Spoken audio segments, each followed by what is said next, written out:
కూడి వచ్చిన మీ అందరికీ నా వందనాలు తెలియజేస్తున్నానండి. ఏదైనా మన ధ్యానం నిమిత్తము కీర్తనల గ్రంథం 5వ అధ్యాయం 11వ వాక్యాన్ని చదువుకుందాం.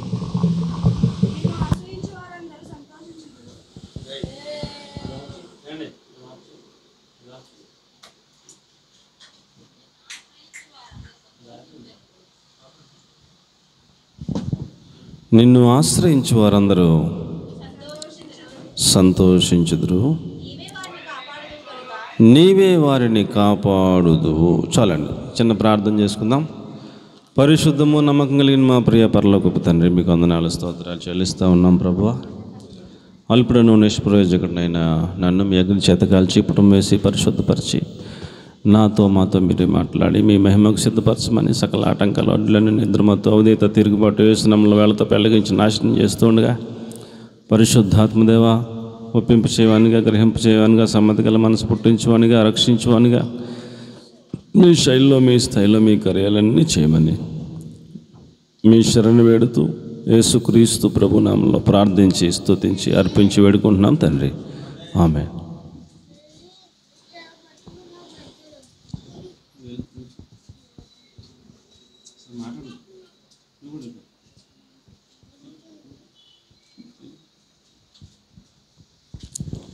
పిల్లలు, మనం చదువుకున్న వాక్య భాగంలో ఎవరైతే దేవునిని ఆశ్రయిస్తారో వారిని ఆయన కాపాడుతాడు అని చెప్పి వ్రాయబడి ఉన్నది. ఎవరిని కాపాడుతాడంట?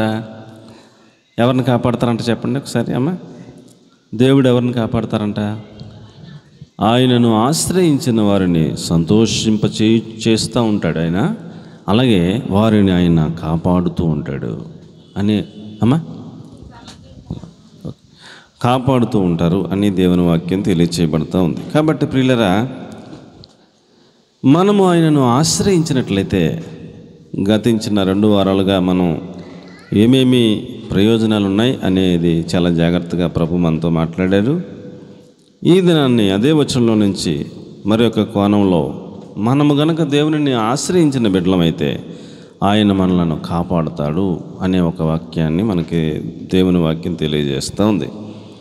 కాబట్టి ప్రియులరా, దేవుడు నన్ను కాపాడాలని నేను ఆశపడితే, దేవుడు మనలో ప్రతి ఒక్కరిని నన్ను కాపాడాలని మీలో ఎవరైనా ఆశపడితే, మనము ఆయనను ఆశ్రయించేటువంటి ఒక లక్షణాన్ని మనం కలిగి ఉండాలి. ఏదైనా ఒక కష్టం వచ్చినప్పుడు, ఏదైనా ఒక శోధన వచ్చినప్పుడు, ఏదైనా ఒక ఇబ్బంది వచ్చినప్పుడు, ఏదైనా ఒక ఇరుకులో పడ్డప్పుడు మనం ఆయనను ఆశ్రయించడం మనం నేర్చుకున్నట్లయితే ఆయన మనలను కాపాడుతాడు ఖచ్చితంగా. కాబట్టి మనం ఆయనను ఆశ్రయించిన తర్వాత ఆయన కాపాడునట్లుగా మనం ఏమి నేర్చుకోవాలి? ఎలాగ మనం ఆయనను ఆశ్రయించాలి? మనము కాపాడబడాలంటే ఏం చేయాలి అనేది మనం కొన్ని విషయాలను జాగ్రత్తగా ఆలోచన చేద్దాం. కీర్తనల గ్రంథం 146వ అధ్యాయం 9వ వాక్యాన్ని కనుక మనం చదివితే, దేవునిని ఆశ్రయించానని చెప్పుకునే ప్రతి వాళ్ళు కూడా వారు తమను దేవుడు కాపాడునట్లుగా వారు పరదేశులుగా బ్రతకాలని చెప్పాడు. ఎలా బతకాలంటండి? పరదేశులుగా వాళ్ళు బతకాలి అని చెబుతున్నాడు దేవుడు. ఎవరిని కాపాడతాడంట? యెహోవా పరదేశులను కాపాడువాడు అన్నాడు. చాలు యెహోవా ఎవరిని కాపాడుతాడు? పరదేశులను కాపాడుతాడు. కాబట్టి ప్రియులారా, నేను దేవునిని ఆశ్రయించాను అని మనం చెప్పుకునే బిడ్డలం అయితే కనుక, ఆయనను మనము ఆశ్రయించినప్పుడు మనము కాపాడబడాలి అంటే మనం ఎలా ఉంటే కాపాడబడతాం? చెప్పండి. పరదేశులుగా ఉంటే మనం కాపాడబడతాం. దేవునికి మహిమ కలుగునుగా. హల్లెలూయా. కాబట్టి ప్రియులారా, నా మట్టుకు నేను మీలో ప్రతి వారు కూడా మనం అందరం ఎలా మారిపోవాలి అంటే, నేను పరదేశిని. చెప్పండి, నేను ఎవరిని? నేను పరదేశిని. నా సొంత ఊరు లేకపోతే నా సొంత ఇల్లు ఇక్కడ లేదు, పరలోకంలో ఉంది. ఎక్కడుందండి? నేను ఎక్కడి నుంచి వచ్చాను? పరలోకం నుంచి వచ్చాను. తిరిగి మా ఊరు నేను వెళ్ళిపోవాలి అన్నట్టుగా బతకాలి. అండ్ ఎలా బతకాలి? నాది అడ్రస్ ఇది కాదు. నా అడ్రస్ ఎక్కడా? నా అడ్రస్ పరలోకం. నేను అక్కడి నుంచి ఇక్కడికి వచ్చాను. ఇక్కడ నేను పరదేశిగానే ఉండాలి. ఇదే నాకు శాశ్వతం అన్నట్టుగా నేను ఇక్కడ బతకూడదు. నా ఊరు నేను వెళ్ళిపోవాలి అని మర్చిపోకుండా మనం బతికితే అలాగ పరదేశులుగా ఉన్నవారిని దేవుడు కాపాడుతాడు. దేవునికి స్తోత్రం కలిగినగా. చాలామంది ఇక్కడికి వచ్చిన తర్వాత మనం ఎక్కడి నుంచి వచ్చామో మర్చిపోతుంటారు. ఎక్కడి నుంచి వచ్చామో మర్చిపోతుంటారు. ఇప్పుడు మన ఊరు కొవ్వూరు. మనం ఏదో పని మీద రాజమండ్రి వెళ్ళాం. మళ్ళా మన ఇంటికి మనం రావాలా వద్దా? రాజమండ్రి పని అయిపోయాక మనల్ని అక్కడ ఎవరన్నా ఎవరింట్లో కానీ రానిస్తారా? మనకి అక్కడ ఇల్లు లేదు, మన ఊరు అది కాదు, మన అడ్రస్ అది కాదు. ఏదో పని మీద వెళ్ళాం, ఆ పని అయిపోగానే ఏం చేయాలి? మళ్ళీ జాగ్రత్తగా మన ఊరు ఏదో గుర్తుంటే ఆ ఊరు బస్సు ఎక్కితే కొవ్వూరులో దిగితే మన ఇల్లు ఎక్కడుందో గుర్తుంటే ఆ ఇంటికి వెళ్తాం. మన ఇంట్లోకి మనం వెళ్తాక మనల్ని ఎవడో అబ్జెక్షన్ పెట్టడం కదా. ఇప్పుడు మనం ఏ ఊరో మనం మర్చిపోతే, మనం ఏ ఊరు బస్సు ఎక్కాలో మర్చిపోతే, మన ఇంటి నెంబర్ మర్చిపోతే, మన ఇల్లే మర్చిపోతే ఎక్కడికి వెళ్తాం? ఏమండి ఎక్కడికి వెళ్తాం చెప్పండి. వెళ్తాక ఏమి ఉండదు, ఇంకా యాక్సెస్ ఏమి ఉండదు. మనం ఎక్కడి నుంచి వచ్చాం? పరలోకం నుంచి వచ్చాం. దేవుడు మనలను మన తల్లి గర్భంలో అలా ప్రవేశపెట్టాడు పలానా రోజున. ఆ రోజున మనం ఈ భూమి మీదకి ఉద్భవింప చేయబడ్డాం తల్లి గర్భంలో. ఒక 9 మాసాలు మోసిన తర్వాత బయట ప్రపంచానికి పరిచయం చేయబడ్డాం. మనం వచ్చింది ఎక్కడి నుంచి వచ్చాము అనేది మనం మర్చిపోకూడదు. ఏం మర్చిపోకూడదండి? ఎక్కడి నుంచి వచ్చామనేది మర్చిపోకూడదు. ఇప్పుడు మనం రాజమండ్రి పని మీద వెళ్ళాం. రాజమండ్రి పని మీద వెళ్ళి ఆ పని చూసుకుని వచ్చేసేవాడు ఏండి, రాజమండ్రి పని మీద వెళ్ళినాడు గ్యాస్ బండ, గ్యాస్ స్టవ్, మంచం, బీరువా ఇవన్నీ పట్టుకెళ్తాడా? ఏమండి, రాజమండ్రి పని మీద వెళ్తున్నాడు. ఆయన వెళ్ళిన కాడికల్లా వెనకాల ఒక వ్యాన్ వేసుకొని ఆ వ్యాన్లో మొత్తం ఇంట్లో సామాన్లన్నీ వేసుకుని తిరుగుతాడా? ఏండి, తిరగడు కదా. మనకు సంబంధించినవన్నీ ఎక్కడ ఉంటాయి చెప్పండి? ఎక్కడ ఉంటాయి? మన ఇంట్లో ఉంటాయి. మనం ఒక్కళ్ళం వెళ్తాం, మన పనికి సంబంధించిన విషయాలు, దానికి సంబంధించిన డబ్బులు పేపర్లో పట్టుకుని వెళ్తాం, ఆ పని చూసుకుని వచ్చేస్తాం. ఇప్పుడు మన ఇల్లు పరలోక రాజ్యంలో ఉంది. ఎక్కడ ఉందండి? మన ఇల్లు పరలోక రాజ్యంలో ఉంది. ఇక్కడికి మనం పరదేశులుగా వచ్చాం. ఎలా వచ్చామండి? పరదేశులుగా వచ్చాం. అందుకని దేవుడు అంటాడు, అన్నము వస్త్రము కలిగి ఉండి తృప్తి పడిపోండి, నా ఊరిది కాదు, నా దేశం ఇది కాదు అన్నట్టుగా బ్రతకండి. అప్పుడు ఇక్కడికి రావడానికి మీరు గుర్తుపెట్టుకోండి ఎక్కడి నుంచి వచ్చామో. అలాగూ పరదేశులుగా బతికితే మిమ్మల్ని నేను కాపాడుతాను అంటున్నాడు. అబ్రహాము అనండి ఒకసారి. అబ్రహాముని దేవుడు పిలిచి పునాదులు గల పట్టణాన్ని చూపించాడు. పరలోక రాజ్యం పునాదులు కట్టినట్టుగా చూపించాడు. అమ్మ బాబోయ్, పరలోకంలో పునాదులు గల పట్టణాన్ని చూపించాడు నా ప్రభు, అదే నా అసలు ప్లేసు, అక్కడికి వెళ్ళిపోవాలి అని దేవుడు అబ్రహాముని పరిశోధించాడంట. ఏం చేశాడంట? పరిశోధించాడంట. నా మాటలు జాగ్రత్తగా ఆలకించండి. ఎలా పరిశోధించాడంట? బోల్డ్ అంత బంగారం ఇచ్చాడంట. ఏమిచ్చాడంటండి? బోల్డ్ అంత బంగారం ఇచ్చాడంట. ఇప్పుడు మనోడు మనస్సు బంగారం మీద పెడతాడా, పునాదులు గల పట్టణం మీద పెడతాడని టెస్టింగ్లు పెట్టాడంట యేసుప్రభు అండి. ఇప్పుడు ఏమీ లేని అబ్రహామును దేవుడు పిలిచాడు. ఏమీ లేకుండా నిరాకారంగా పిలిచాడు. దేవుడు మాట ఆలకించి నమ్మి వచ్చాడు విశ్వాసంతో. వచ్చిన తర్వాత దేవుడు పరీక్ష పెట్టి బంగారం ఇద్దాం, బంగారం మీదకి మనసు వెళ్ళిపోయి పునాదులు గల పట్టణాన్ని మర్చిపోతాడేమో అని బంగారం ఇచ్చాడంట. ఇస్తే మనోడు బంగారం చూసి పునాదులు గల పట్టణాన్ని మర్చిపోలేదు. దేవునికి స్తోత్రం చెప్పండి. బంగారం చూసినా ఏం మర్చిపోలేదు చెప్పండి అమ్మా. బంగారం చూసినా ఏం మర్చిపోలేదు? పునాదులు గల పట్టణాన్ని మర్చిపోలేదు. ఎంత బంగారం ఉంది ఆయనకే తెలియదు, అది పక్కన పడేశాడు అండి, పక్కన పడేశాడు. తర్వాత భూమి చూసినంత లెక్క నీదే అన్నాడు దేవుడు. ఎంతండి? నీ కనుచూపు కనపడినంత లెక్క భూమి నీదే, నువ్వు నడిచినంత లెక్క భూమి నీదే అన్నాడు. అంటే ఇప్పుడు ఎన్ని ఎకరాలకి ఈయన ఓనర్ అయ్యాడు అండి? లెక్కలు లేవు. అవన్నీ కాలిక్యులేషన్ చేస్తే బుర్రపాడైపోద్ది, అంకెలు గుద్దేసుకుంటాయి. అన్ని ఎకరాలకి కోటీశ్వరుడు అయిపోయాడు అండి. ఇప్పుడు దేవుడు పరీక్ష పెట్టాడు ఏమని? ఈ పొలాల మీద పడి పునాదులు గల పట్టణాన్ని మర్చిపోతాడేమో అని. మనోడు పొలాల మీద పడలా, పునాదులు గల పట్టణం మీద దృష్టి పెట్టాడు.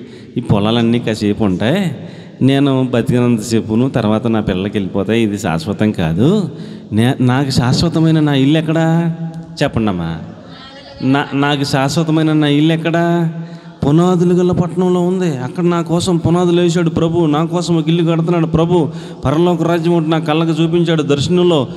అదే నాది అసలైన ఊరు, అసలైన ఇల్లు, అసలైన నెంబరు, అక్కడికి నేను పోవాలి అని ఆ దృష్టి అంతా అక్కడే పెట్టాడంట. బంగారం ఇచ్చే పక్కన పడేసాడు ఏండి, పక్కన పడేసాడంటే దాని మీద దృష్టి పెట్టలా, ఏదో ఒక పెట్టిలో పెట్టుకున్నాడు. పడేయటం అంటే పడేయటం కాదు, దాని మీద మనసు దాని మీద పోనివ్వలేదు. నా మాట అర్థమవుతుంది మీకు? మనసు దాని మీదకి పోనివ్వాల ఏమండి. తర్వాత భూములు ఇచ్చాడు, ఎకరాలు ఇచ్చాడు, ఒక దేశాన్ని ఇచ్చాడు అండి. దాని మీదకి మనసు పోనివ్వలేదు. మనసు ఎక్కడ పెట్టాడు చెప్పండి అమ్మా? మనసు ఎక్కడ పెట్టాడు? పునాదులు గల పట్టణం మీద పెట్టాడు మనసు. తర్వాత ఏంటి, కుమారుణ్ణి ఇచ్చాడు, పిల్లల్ని ఇచ్చాడు, ఆస్తిని ఇచ్చాడు. ఎలియాజర్ అంటాడు, నా యజమానుడైన అబ్రహామును దేవుడు బహుగా ఆశీర్వదించాడు అంటాడు. బహుధనవంతుడు అన్న పదాన్ని వాడాడు. అంటే ఎంత ఉందో అతగాడికి తెలియదు అన్నట్టు. అంత దివానం అనుకోండి, ఇంకా ఎంత ఉందో ఆయనకే తెలియదు, అంత ఆస్తిపరుడు. పూటకి వాళ్ళ ఇంట్లో 400 మంది భోజనం చేస్తారంట. ఎంతమంది అండి?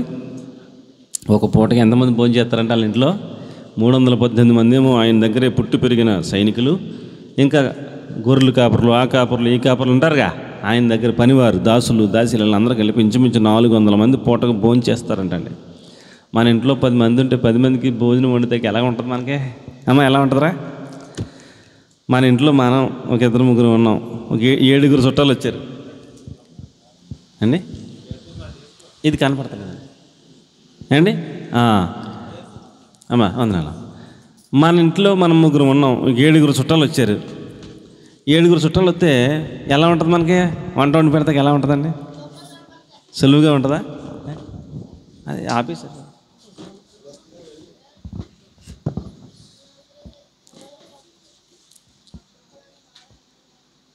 తప్పకుండా అమ్మా.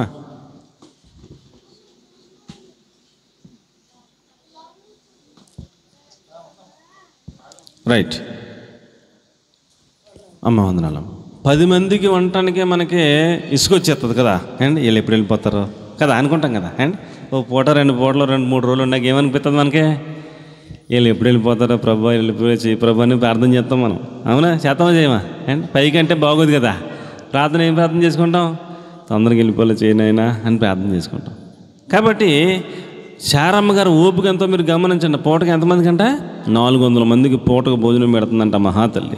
అంటే ఎంత ఉన్నవాడండి, ఎంత ఉన్నవాడైతే పెడతాడు అండి. కోటీశ్వరుడు, డబ్బులు ఎక్కేం లేదు. కానీ మనసు ఎక్కడ పెట్టాడు? మనసు ఎక్కడ పెట్టాడు చెప్పండి అమ్మా? మనసు ఎక్కడ పెట్టాడు? పునాదులు గల పట్టణం మీద మనసు పెట్టాడు. మర్చిపోలేదు, ఎక్కడి నుంచి వచ్చావు మర్చిపోలేదు. ఆయన అంటే ఆయన దగ్గర 318 మంది సైనికులు ఉన్నారు, దాసులు, దాసీలు ఉన్నారు. అయ్యా నువ్వు అని నీకు ఎక్కలేసని డూప్లెక్స్ బిల్డింగ్ కడతామంటున్నారు వాళ్ళు. కానీ మనోడు ఎక్కడ నివాసం ఉన్నాడు చెప్పండి? ఎక్కడ నివాసం ఉన్నాడు? గుడారమే వేయండి, డూప్లెక్స్ బిల్డింగ్లు కట్టుకోకూడదు. ఇది మనకు శాశ్వతం కాదు. మనకు శాశ్వతమైన నివాసం ఎక్కడ? పరలోక రాజ్యంలో మనకు శాశ్వతమైన నివాసం. అదే మన ఊరు, అదే మన ఇల్లు. ఇది కాదు.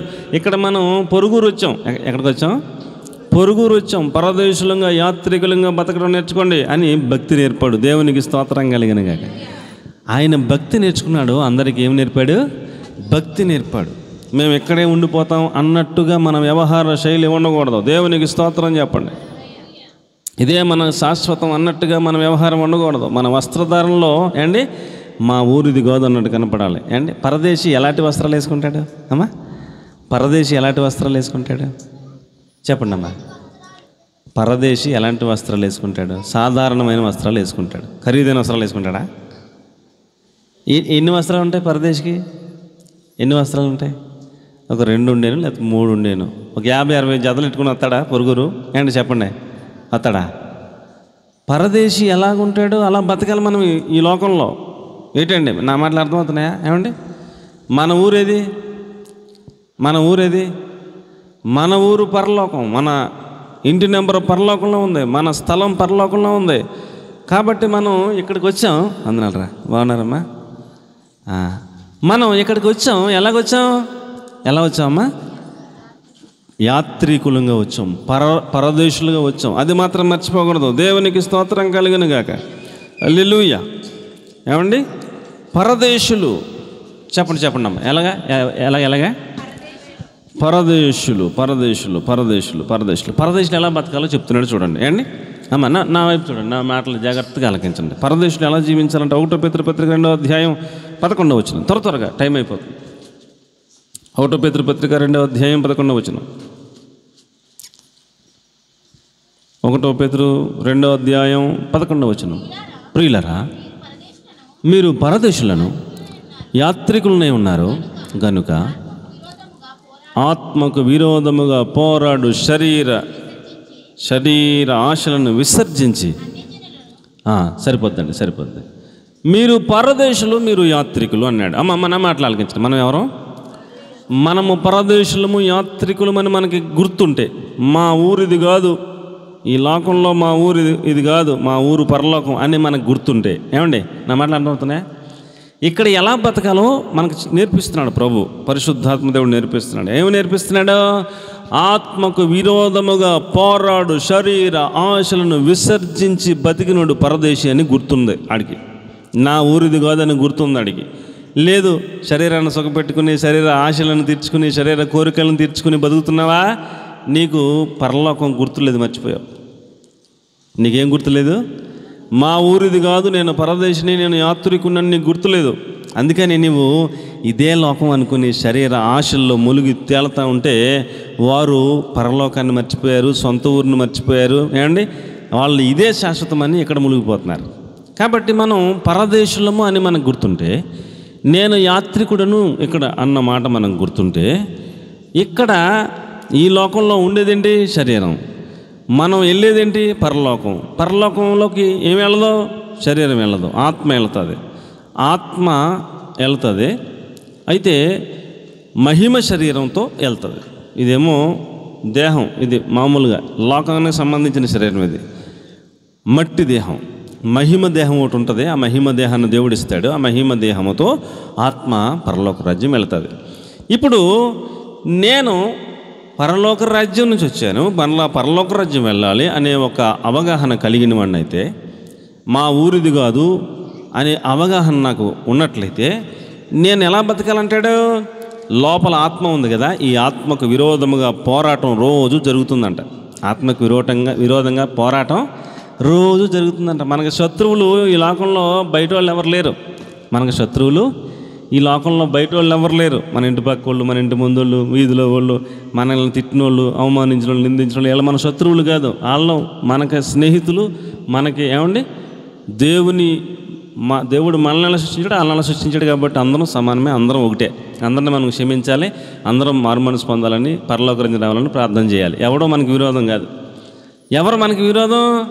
మన శరీరమే మనకి విరోధం. నెంబర్ 1 మనల్ని అంటి పట్టుకుని ఉన్నదే ఏమండి, మన శరీరమే మనకి విరోధం. పోరాటం రోజు మనకు ఉంది ఈ శరీరంతో. ఆత్మ అంటది తెల్లారగా 4 గంటలు లేక అంటది. శరీరం ఏమంటది? రాత్రి లేట్గా పడుకున్నావు కదా, అలసిపోయావు కదా, పడుకో 6 లేక అంటది. ఇది పోరాటం. ఎవరు గెలుస్తారు ఏమండి? శరీరమే గెలుస్తుంది. ఇది చాలా చాలా చాలా ఇంపార్టెంట్. కాబట్టి నేను పరలోకం నుంచి వచ్చాను, నేను మా ఊరిది కాదు, నేను యాత్రికుడను, పరదేశిని అనే ఒక అవగాహన మనకు ఉన్నట్లయితే ఏ రోజుకు ఆ రోజు శరీర ఆశలను ఏం చేయాలి? ఏం చేయాలి? విసర్జించాలి. ఏం చేయాలి చెప్పండి? శరీరం ఆశపడుతూ ఉంటుంది, కోరుకుంటూ ఉంటుంది, ఏదో ఒకటి ఆశపడుతుంటుంది. ఏం ఆశపడుతుంది శరీరం? ఏం ఆశపడుతుంది శరీరం? ఏదో ఒకటి ఆశపడుతూ ఉంటుంది. నాకు ఖరీదైన వస్త్రాలు కావాలంటుంది శరీరం. కుదరదు. సాధారణ వస్త్రాలు వేసుకొని మనం శరీరానికి చెప్పాలి. శరీరం బిర్యానీ కావాలని కోరుకుంటుంది రోజు. ఏం చెప్పాలి శరీరానికి? ఆకలితోనే నిన్ను ఉంచుతాను, లేకపోతే నువ్వు మాటను కడుపు నిండా నీకు పెడితే వెంటనే శరీరం ఏం చేస్తుంది? పడుకోమంటుంది. మరి ఆకలిగా ఉంటే శరీరం ఏం చేస్తుంది? లోపల ఒక పేగు ఖాళీగా ఉంటే, మండుతూ ఉంటే, మంట వస్తుంటే శరీరం ఏం చేస్తుంది? నిద్ర రాదు, ప్రార్థన చేసుకునే అవకాశం ఉంటుంది. కాబట్టి మనం శరీరమును నలగొట్టుకొని ఆత్మ చెప్పినట్టుగా జీవించడం కోసం, నేను యాత్రికుడను, నేను పరదేశిని అన్నట్టుగా బతకటం కోసం డబ్బులు ఉండకూడదని చెప్పట్లా. అబ్రాహాముకు బోలెడు డబ్బులు ఉన్నాయి, కానీ మనసు ఎక్కడ పెట్టలేదు? డబ్బుల మీద పెట్టలా. పొలాలు ఉండకూడదని చెప్పట్లా. పొలాలు ఉన్నాయి అబ్రాహాముకి, కానీ మనసు ఎక్కడ పెట్టలేదు? పొలం మీద పెట్టట్లా. నీకున్న వ్యాపారం మీద, నీకున్న ఉద్యోగం మీద, అండి నీకున్నటువంటి ఏదో ఉంటే అది దాని మీద మనసు పెట్టకుండా నీ మనసు ఎక్కడ పెట్టాలి? నేను పరలోకం నుంచి వచ్చాను, తిరిగి అక్కడికి వెళ్ళిపోవాలి, నేను యాత్రికుడును, పరదేశిని, కాబట్టి నా ఆత్మకు విరోధంగా పోరాడి శరీర ఆశలను విసర్జించడం నేర్చుకోవాలని చెప్తున్నాడు. ఏం చేయాలంటండి? శరీర ఆశలను ఏం చేయాలంట? విసర్జించాలి. విసర్జించడం అంటే ఒకటి మల విసర్జన, రెండవది మూత్ర విసర్జన. ప్రతిరోజు మనం చేస్తూ ఉంటాం. చేయకపోతే ఆడికి అనారోగ్యం ఉన్నట్లు లెక్క, అంతేనే కదా? అండ్ మళ్ళీ డాక్టర్ దగ్గరికి వెళ్ళాల్సిందే. ఇది రోజు విసర్జించాలా? వారానికోసారి, నెలకోసారి విసర్జించాలా? ప్రతిరోజు. ఏమండి? మల విసర్జన, మూత్ర విసర్జన అనేది ప్రతిరోజు జరుగుతూ ఉంటుంది. అలాగ వెళితేనే ఆరోగ్య లక్షణం. అలాగే మనం రోజు ఏమండి ఈ శరీరం, ఈ యొక్క ఆత్మకు విరోధంగా పోరాడే ఈ శరీర ఆశలు రోజు వస్తూ ఉంటాయి. రోజు వస్తూ ఉంటాయి. ఈరోజు ఒకటి వస్తుంది, రేపు పొద్దున్న ఇంకోటి వస్తుంది. ఏదో ఒకటి శరీరం కోరుకుంటూ ఉంటుంది. ఆ శరీరం కోరుకున్న వాటిని మనం ఏ రోజుకు ఆ రోజు ఏం చేయాలంట? విసర్జించడం నేర్చుకోవాలి అన్నాడు. దేవునికి స్తోత్రం కలుగునుగాక. విసర్జించడం నేర్చుకోవాలి. శరీరం చెప్పినట్టుగా వినకూడదు. శరీరానికి మనం రుణస్థులం కాదంటాడు పౌలు గారు. శరీరం పడుకోమంటది, మాట్లాడకు, ప్రార్థనలో ఉండు అని శరీరాన్ని నల్లగొట్టడం నేర్చుకోవాలి. శరీరం మాట వినట్లేదు, నిద్ర వచ్చేస్తుంది, ఆ పూట తిండి మానేయాలి. మానేస్తే అప్పుడు మాట వింటుంది. అండి శరీరాన్ని ఎలా నల్లగొట్టచ్చు? ఒకటి తిండి మానేయడం ద్వారా నల్లగొట్టచ్చు, ఒకటి నిద్రపోవటం మానేయడం ద్వారా నల్లగొట్టచ్చు. శరీరాన్ని నల్లగొట్టే విధానాలు రెండు, ఒకటే జాగరణం, రెండు ఉపవాసం. అండి అలాగే శరీరాన్ని మనం ఏం చేయాలి? నల్లగొట్టాలి. శరీరం కోరుకునే ఆశలను శరీరానికి మనం ఇవ్వకుండా జాగ్రత్త పడుతూ ఆత్మకు విరోధంగా పోరాడే శరీరాశలను ఏ రోజుకు ఆ రోజు విసర్జిస్తూ ఎవరైతే జీవిస్తున్నారో వారు నేను యాత్రికుడను, పరదేశిని అని స్పృహలో, అవగాహనలో ఉండి బతుకుతున్నారు. మాది పరలోకం, మా ఊరు అది, అక్కడికి వెళ్ళిపోవాలన్నట్టుగా వారు జాగ్రత్త పడుతూ జీవిస్తున్నారని అర్థం. ఏమండి? నా మాటలు అర్థమైన వాళ్ళందరూ స్తోత్రం చెప్పండి. 1 పేతురు 1వ అధ్యాయం 17వ వచనంలో చెప్తాడు, మీరు ఈ లోకంలో జీవించినంతకాలం భయముతో గడపండి అంటాడు. ఎలా గడపాలంట? ఈ లోకంలో మనం జీవించినంతకాలం ఎలా గడపాలంటండి? భయముతో గడపాలంటాడు. చెప్పండి ఎలాగే? మీరు పరదేశంలో ఉన్నంతకాలం అంటే చచ్చిపోయేదాకా, ఇక్కడ చచ్చిపోయేదాకా పరదేశంలో, చచ్చిపోతే అసలు దేశం వెళ్ళిపోతాం, అసలు ఊరు వెళ్ళిపోతాం. ఇక్కడ పరదేశులుగా ఉన్నంతకాలం ఎలా గడపాలంట? భయముతో, దేవుని భయముతో గడపాలంట. అమ్మో నా దేవుడు నన్ను చూస్తున్నాడు అనే ఒక భయముతో మనం గడపాలని చెప్తున్నాడు. కాబట్టి ప్రియులరా, దేవుని నేను ఆశ్రయించాను అని చెప్పుకునే ప్రతి వాళ్ళు కూడా ఆయన్ని ఆశ్రయించిన వారిని ఆయన తప్పనిసరిగా కాపాడుతాడు. అయితే ఆశ్రయించిన మనం ఏమి నేర్చుకోవాలి? నేను ఇక్కడ వాడిని కాదు. అమ్మ ఏమి నేర్చుకోవాలి? నేను ఇక్కడ వాడిని కాదు, మాది వేరే దేశం, వేరే ఊరు, మాది పరలోకం. అక్కడి నుంచి నేను ఈ లోకానికి వచ్చాను. ఇక్కడ నేను పరదేశిగా, యాత్రికుడిగా బతకాలి అంటే శరీర ఆశలను ఏ రోజుకు ఆ రోజు విసర్జించడం నేర్చుకోవాలి. భయముతో, దేవుని భయంతో, కడుపులో దేవుని భయంతో బతకాలని చెప్తున్నాడు. హెబ్రీ పత్రిక 11వ అధ్యాయం 13వ వాక్యాన్ని కనుక మనం చూస్తే, అబ్రహాము, ఇస్సాకు, యాకోబులని వారు దూరము నుంచి చూసి వందనము చేసి విశ్వాసము గలవారే మృతి పొందారు. ఆ ఫలము అనుభవింపకపోయినప్పటికీ వారు యాత్రికులు, పరదేశులుగా బ్రతికి వారు వచ్చిన దేశానికి వెళ్ళిపోయారని చెప్పి రాసిపెట్టాడు. వీరందరూ ఆ వాగ్దానంలో ఫలము అనుభవింపకపోయినను దూరము నుండి చూచి వందనము చేసి తాము భూమి మీద పరదేశులము, యాత్రికులమని ఒప్పుకొని విశ్వాసము కలిగిన వారే మృతి పొందారు. అక్కడికి వెళ్ళిపోయారు. పరలోక రాజ్యం నుంచి వచ్చాం, మరలా పరలోక రాజ్యం వెళ్ళిపోయారు, అంతే. కాబట్టి ప్రియులరా, మనము దేవుని ఆశ్రయించిన బిడ్డలమైతే, ఖచ్చితంగా మనం నేర్చుకోవలసిన పాఠం, నేను పరదేశిని, నేను పరదేశిని, నేను యాత్రికుడను అన్నట్టుగా మనం బ్రతుకు ఉండాలి. దేవునికి స్తోత్రం కలుగునుగాక. దేవుని నమ్ముకున్న వాళ్ళు, నేను పరదేశిని అనుకున్న వాళ్ళకి దేవుడు ఆశీర్వాదాలు ఇస్తాడు, దీవెనలు ఇస్తాడు. అబ్రహామును దీవించినట్టు కోటీశ్వరులుగా చేస్తాడు, ధనం ఇస్తాడు. కానీ మన మనసు దీని మీద ఉండకూడదు. ఆ ధనం మీద, ఆ బంగారం మీద, వెండి మీద, అండి ఆ ఖరీదైన వస్త్రాల మీద మన మనస్సు ఉండకుండా జాగ్రత్త పడాలి.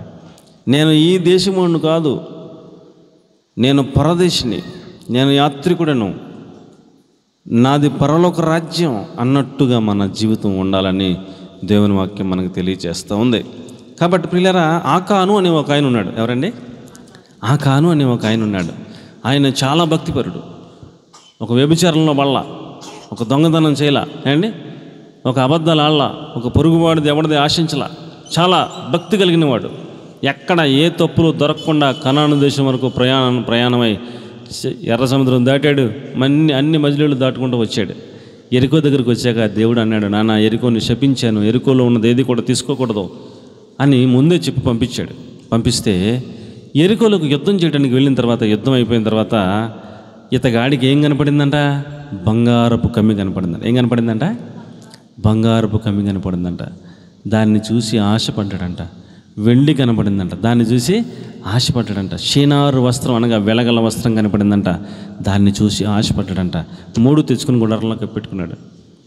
ఆ తర్వాత చిన్న పట్టణం, హాయి పట్టణం మీదకి యుద్ధానికి వెళ్తే ఇశ్రాయేలు ఓడిపోయారు. యెహోషువ బట్టలు చింపుకుని, ఇదేంటి మేము ఓడిపోవడం ఏంటి, ఎరుకోనే జయించాం కదా, చిన్న పట్టణం హాయి మీద ఓడిపోవడం ఏంటి అని చెప్పేసి ఉపవాసం ఉండి ప్రార్థన చేస్తే దేవుడు అంటాడు, మీలో పాపం ఉంది అందుకని మీరు ఓడిపోయారని. అంటే యెహోషువ మొత్తం అందరిని లైన్లో నుంచోబెట్టి ఒక్కొక్కరిని రమ్మని, ఆడు ఎవడ పాపం చేసాడో పట్టుకునేదాకా మరలా ఎక్కడికి యుద్ధానికి వెళ్ళొద్దని ఆకాను పట్టుపడేదాకా వెతికాడు.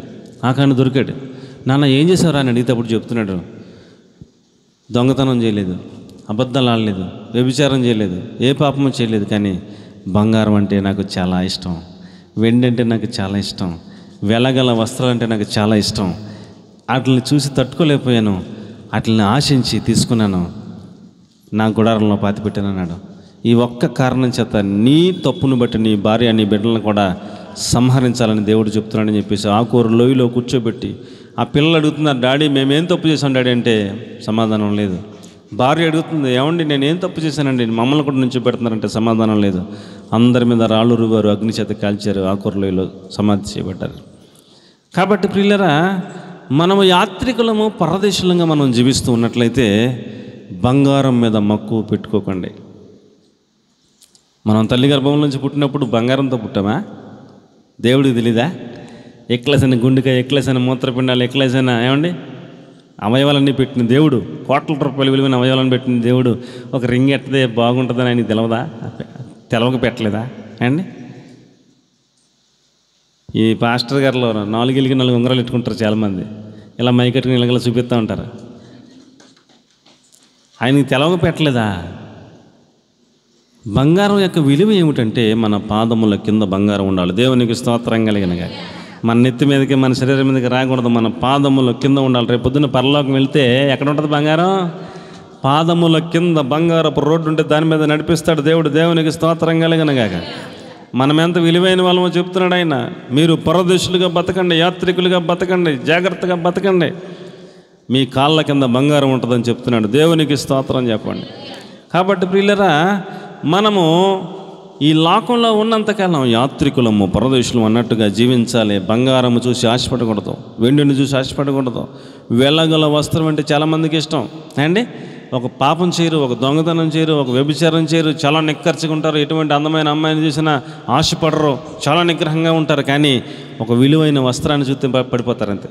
చాలామందిలో ఉన్న వీక్నెస్ ఏంటంటే ఒక విలువైన వస్త్రాన్ని చూస్తే పడిపోతారు, ఖరీదైన చీరను చూస్తే పడిపోతారు. ఇంకేం లేదు. ఇంకా అది కొనకపోతే ఇక ఆ యజమాని పని అంతే, అది కొనేదాకా పేనం తీసేస్తారు ఆయన. అలాగ మనం ఉండకూడదు. మనము యాత్రికులంగా బతకాలి. ఎలా బతకాలండి? ఒక్క తప్పు, ఏం తప్పు? వ్యభిచారమా, దొంగతనమా, ఏమండి నరహత్య, ఏం చేశాడు?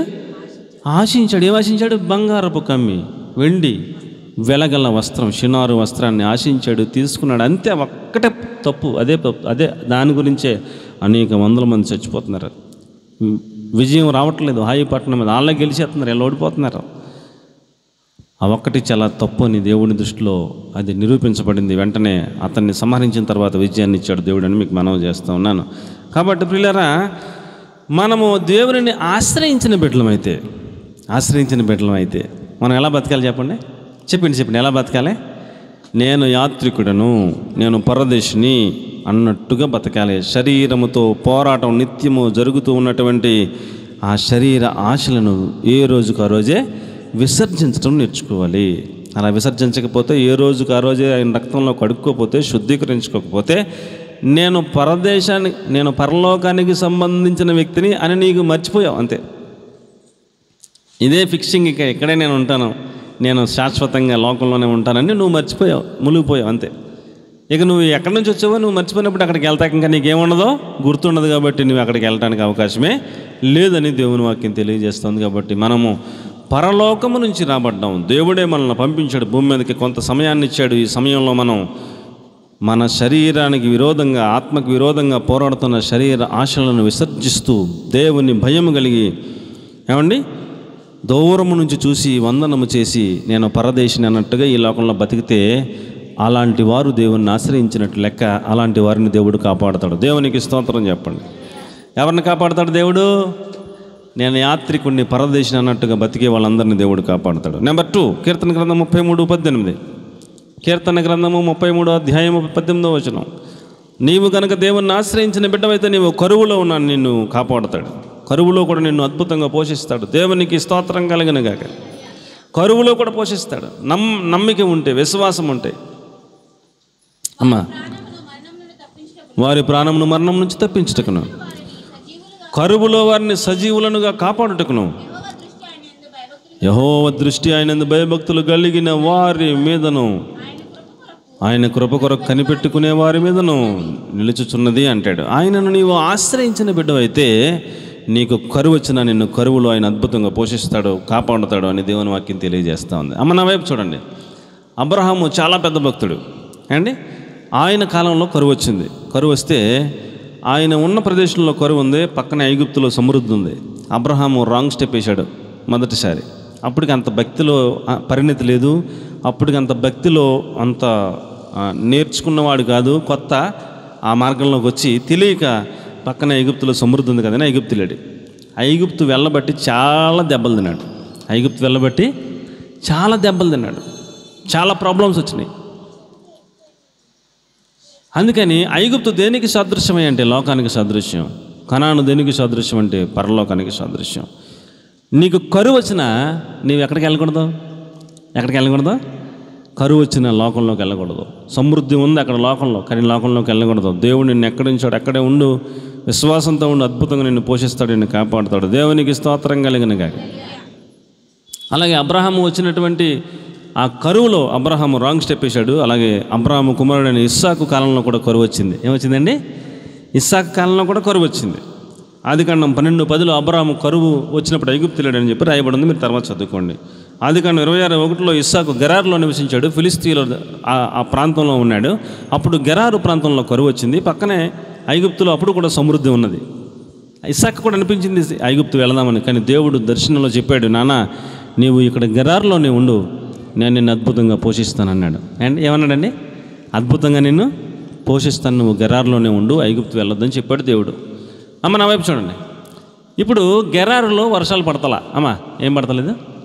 గెరారులో వర్షాలు పడతలేదు. భూమి నెరలు విడిచింది. పంట వేసినా పండే అవకాశం లేదు. ఈ రోజుల్లాగా అప్పుడు బావులు తక్కువ, బోర్లు లేవు అండి, కరెంట్ లేదు. వర్షం పడితేనే కానీ పంట పండే అవకాశం లేదు. ఇప్పుడు ఆ గెరారు ప్రాంతం అంతా బీడు భూముల్లాగా ఉన్నాయి. ఐగుప్తులో సర్వసమృద్ధి, ఎక్కలసిన పంటలు పండుతున్నాయి. ఇప్పుడు ఎవడైనా తెలివైనవాడు ఏం చేయాలి? ఏం చేయాలి? ఐగుప్తు వెళ్తారు అండి. దేవుని మాట మీద నమ్మకంతో ఇస్సాకు గెరారులోనే ఉండిపోయాడు. అమ్మ, దేవుని మాటతో ఇస్సాకు ఎక్కడ ఉండిపోయాడు? గెరారులోనే ఉండిపోయాడు. వర్షం పడకపోయినా, భూమి నెరలు విడిచినా, పంటలు పండకపోయినా దేవుడు వెళ్ళొద్దన్నాడు అని అక్కడే ఉండిపోయాడు. నమ్మకంతో దేవుని మీద విశ్వాసంతో ఉండిపోయాడు. ఉండిపోతే ప్రియులారా, దేవుడు చేసిన అద్భుతం చూడండి. ఏమంటే దేవుడు అన్నాడు, నాన్న నువ్వు పంట అన్నాడు. అక్కడ ఎవరిదో పొలం కౌలుకు తీసుకుని పంట వేసాడు అండి. ఆ చుట్టూ ఫిలిస్తీన్ల పొలాలు ఉన్నాయి, చాలా పొలాలు ఉన్నాయి, ఎక్లసిన పొలాలు ఉన్నాయి. కానీ ఎవడికి పంట వేసినా పండలేదు, ఎవడికి పండలేదు. అసలు నీళ్ళు చొక్క పడితేగా పండుతాకి, నీళ్ళు చొక్క తొలకరవాణి లేకుండా ఎవడ పంట వేస్తాడు? ఇస్సాకేమో పంట వేసాడు. ఆ చుట్టుపక్కల రైతులందరూ ఈడెవడరాడు, తెంగరలాగా ఉన్నాడు, వర్షం లేదు, నెరలు విడిచి భూమి ఉంటే పంట వేస్తున్నాడు, ఈడెవడరా అనుకున్నారు. అలా పంట వేస్తే ఆడు వేసాడు కదా నా పక్కోడు కూడా అండి. సరే మనం కూడా వేద్దామని ఈ పక్కోడు ఆ పక్కడు కూడా వేసారు. మిగిలిన వాళ్ళు ఏమో వేయలేదు అనుకోండి, అలాగ అనుకుందాం, వేసారనుకుందాం. ఇప్పుడు రోజు మంచు ఇస్సాకు పంట వేసిన ఆ చుట్టూ ఆ పరిసర ప్రాంతంలోనే మంచు పడుతుందంట. మొక్కకు కావాల్సినంత నీళ్ళు పడిపోతున్నాయి. ఎక్లసిన పంట పండేస్తుంది. ఈ పక్కోడికి సుఖపడతలేదు, ఆ పక్కోడికి సుఖపడతలేదు. ఇదేంటిరా, ఇది ఇంత విచిత్రంగా ఉందేంటి?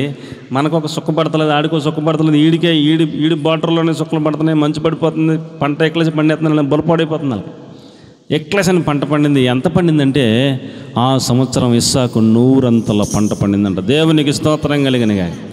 చుట్టుపక్కల ఉన్న వాళ్ళకి ఆ గెరారు ప్రాంతం అంతా చొక్క నీళ్ళు లేదు, ఎవడికి ఏమండి ఒక గింజ పండలేదు. మనోడికి మాత్రం ఎంత పండిందంట? 100 ఫలం, 100 ఫలం. కరువులోనే ఉన్నాడు, నీళ్ళు చొక్క లేదు, వర్షం లేదు. కానీ దేవుని మాట మీద విశ్వాసంతో ఉన్న కారణం చేత ఆ కరువులోనే అద్భుతంగా అతడి పొలమే తడిపి 100 పంటనిచ్చిన దేవుడని మీకు నేను మనవి చేస్తున్నాను. దేవునికి స్తోత్రం కలుగునుగాక. ఆయనను నీవు ఆశ్రయించిన బిడ్డవైతే నీకు కరువు వచ్చినా, కష్టం వచ్చినా, తినటానికి గింజలు లేకపోయినా, ఎంత పరిస్థితి కఠినంగా ఉన్నా ఆయన పైన నీవు విశ్వాసం ఉంచగలిగితే అద్భుతంగా నిన్ను పోషిస్తాడు, నిన్ను నడిపిస్తాడు, నీకు కావలసినవన్నీ ప్రొవైడ్ చేస్తాడు. దేవునికి స్తోత్రం కలుగునుగాక. ఆదికాండం 26:1 చూడండి. ఆదికాండం అబ్రహాము దినములలో వచ్చిన మొదటి కరువుగాక మరి ఒకసారి కరువు ఆ దేశంలో వచ్చింది. అప్పుడు ఇస్సాకు గెరారులో ఉన్న ఫిలిస్తీన్ల రాజు అయిన అబీమెలెకు వద్ద ఉన్నాడు. 12వ వచనం. ఇస్సాకు ఆ దేశమందు విత్తనం వేసిన వాడై ఆ సంవత్సరం 100 ఫలము పొందెను అంటాడు. ఆశీర్వదించాడు. అతడు క్రమముగా గొప్పవాడైపోయాడంట. దేవునికి స్తోత్రం కలుగునుగాక. క్రమముగా గొప్పవాడైపోయాడు. దేవుడు ఉండమన్న కరువులోనే నమ్మకంతో ఉన్నాడు అండి. ఈ వాక్యం ఎప్పుడో నేను 10 సంవత్సరాల క్రితం ఎప్పుడో చెప్పాను. కువైట్లో ఉన్న ఒక సహోదరి వాక్యాన్ని చూసి చాలా బాధపడిందంట. ఇండియాలోనే మా ఊర్లోనే ఉంటే గింజిదాగన్నా బతికేదాన్ని. ఇక్కడికి వచ్చి ఇన్ని కష్టాలు పడుతున్నాను, ఇన్ని బాధలు పడుతున్నాను, ఇన్ని తిప్పలు పడుతున్నాను. అక్కడుంటే ఎలా గడుస్తుందో, పిల్లల్ని ఎలా పెంచాలో, కరువు పరిస్థితులు చాలా కష్టం. ఇక్కడికి వచ్చేస్తే సమృద్ధిగా జీతం ఇచ్చేస్తారు, బాగా తొందరగా బాగుపడిపోదామని వచ్చాను. ఇక్కడేమో అన్ని తారుమారులు అయిపోయి, మంచిళ్ళు దొరకలేదు, హింసలు పెట్టేస్తున్నారు, బాధలు పెట్టేస్తున్నారు. కరువైన దేవుని మాట విని, దైవ సేవకుల మాట విని అక్కడే ఉండిపోతే ఎంత బాగుండేది. సేవకులు చెప్పారు అక్కడికి వెళ్ళొద్దని, నేను వినకుండా వచ్చానని బాధపడిపోయే వాక్యం విని ఆ ఇస్సాకున్న విశ్వాసం నాకు లేకపోయిందని బాధపడి ఫోన్ చేసి, నాన్న నువ్వు చెప్పిన వాక్యం విని చాలా బలపడ్డాను, ఈసారి వచ్చాక మరలా వెళ్ళను అని చెప్పింది ఆ సహోదరి. తర్వాత వచ్చింది, ఇక్కడే ఉంది, దేవుడు దీవించాడు, ఇప్పుడు వాళ్ళని ఆశీర్వదించాడు.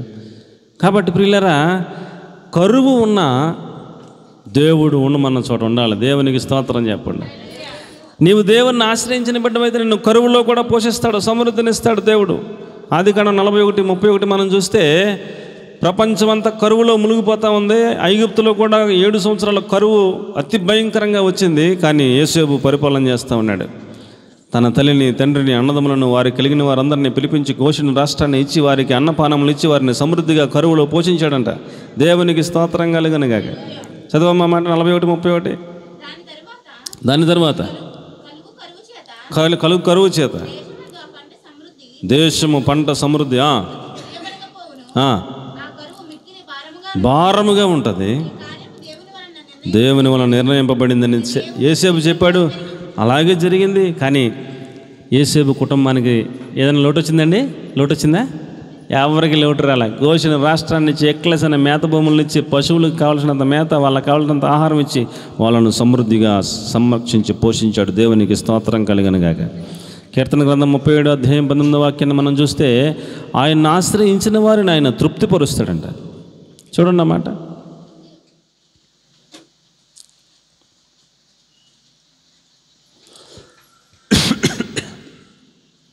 కీర్తన 37:19.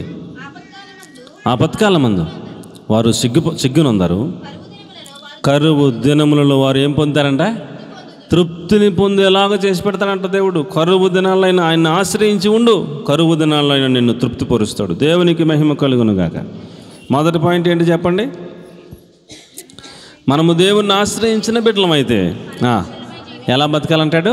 పరదేశులము, యాత్రికులంగా బతకాలంటాడు. మనము దేవుని ఆశ్రయించిన బిడ్డలమైతే కరువులో ఒకవేళ మనం ఉండాల్సి వచ్చినా మనలను ఏం చేస్తాడు? కరువులోనే తృప్తిపరిచే అంతటి అద్భుతంగా మనల్ని పోషిస్తాడు, కాపాడుతాడని దేవుని వాక్యం తెలియజేస్తూ ఉంది. ఆయన్ని ఆశ్రయించడం నేర్చుకుందాం. ఏం చేద్దామండి? ఆయన్ని ఆశ్రయించడం నేర్చుకుందాం. ఆయన ఆశ్రయించిన వారు పరదేశులుగా బతకాలని చెప్తున్నాడు. ఆయన ఆశ్రయించిన వారిని కరువులో కూడా కాపాడుతాను, పోషిస్తానని చెప్తున్నాడు. నెంబర్ 3, ప్రకటన గ్రంథం 3వ అధ్యాయం 10వ వచనం. ప్రకటన గ్రంథము 3వ అధ్యాయం 10వ వచనం. ఆయన ఆశ్రయించిన వారు శోధన కాలమున కాపాడబడతారు.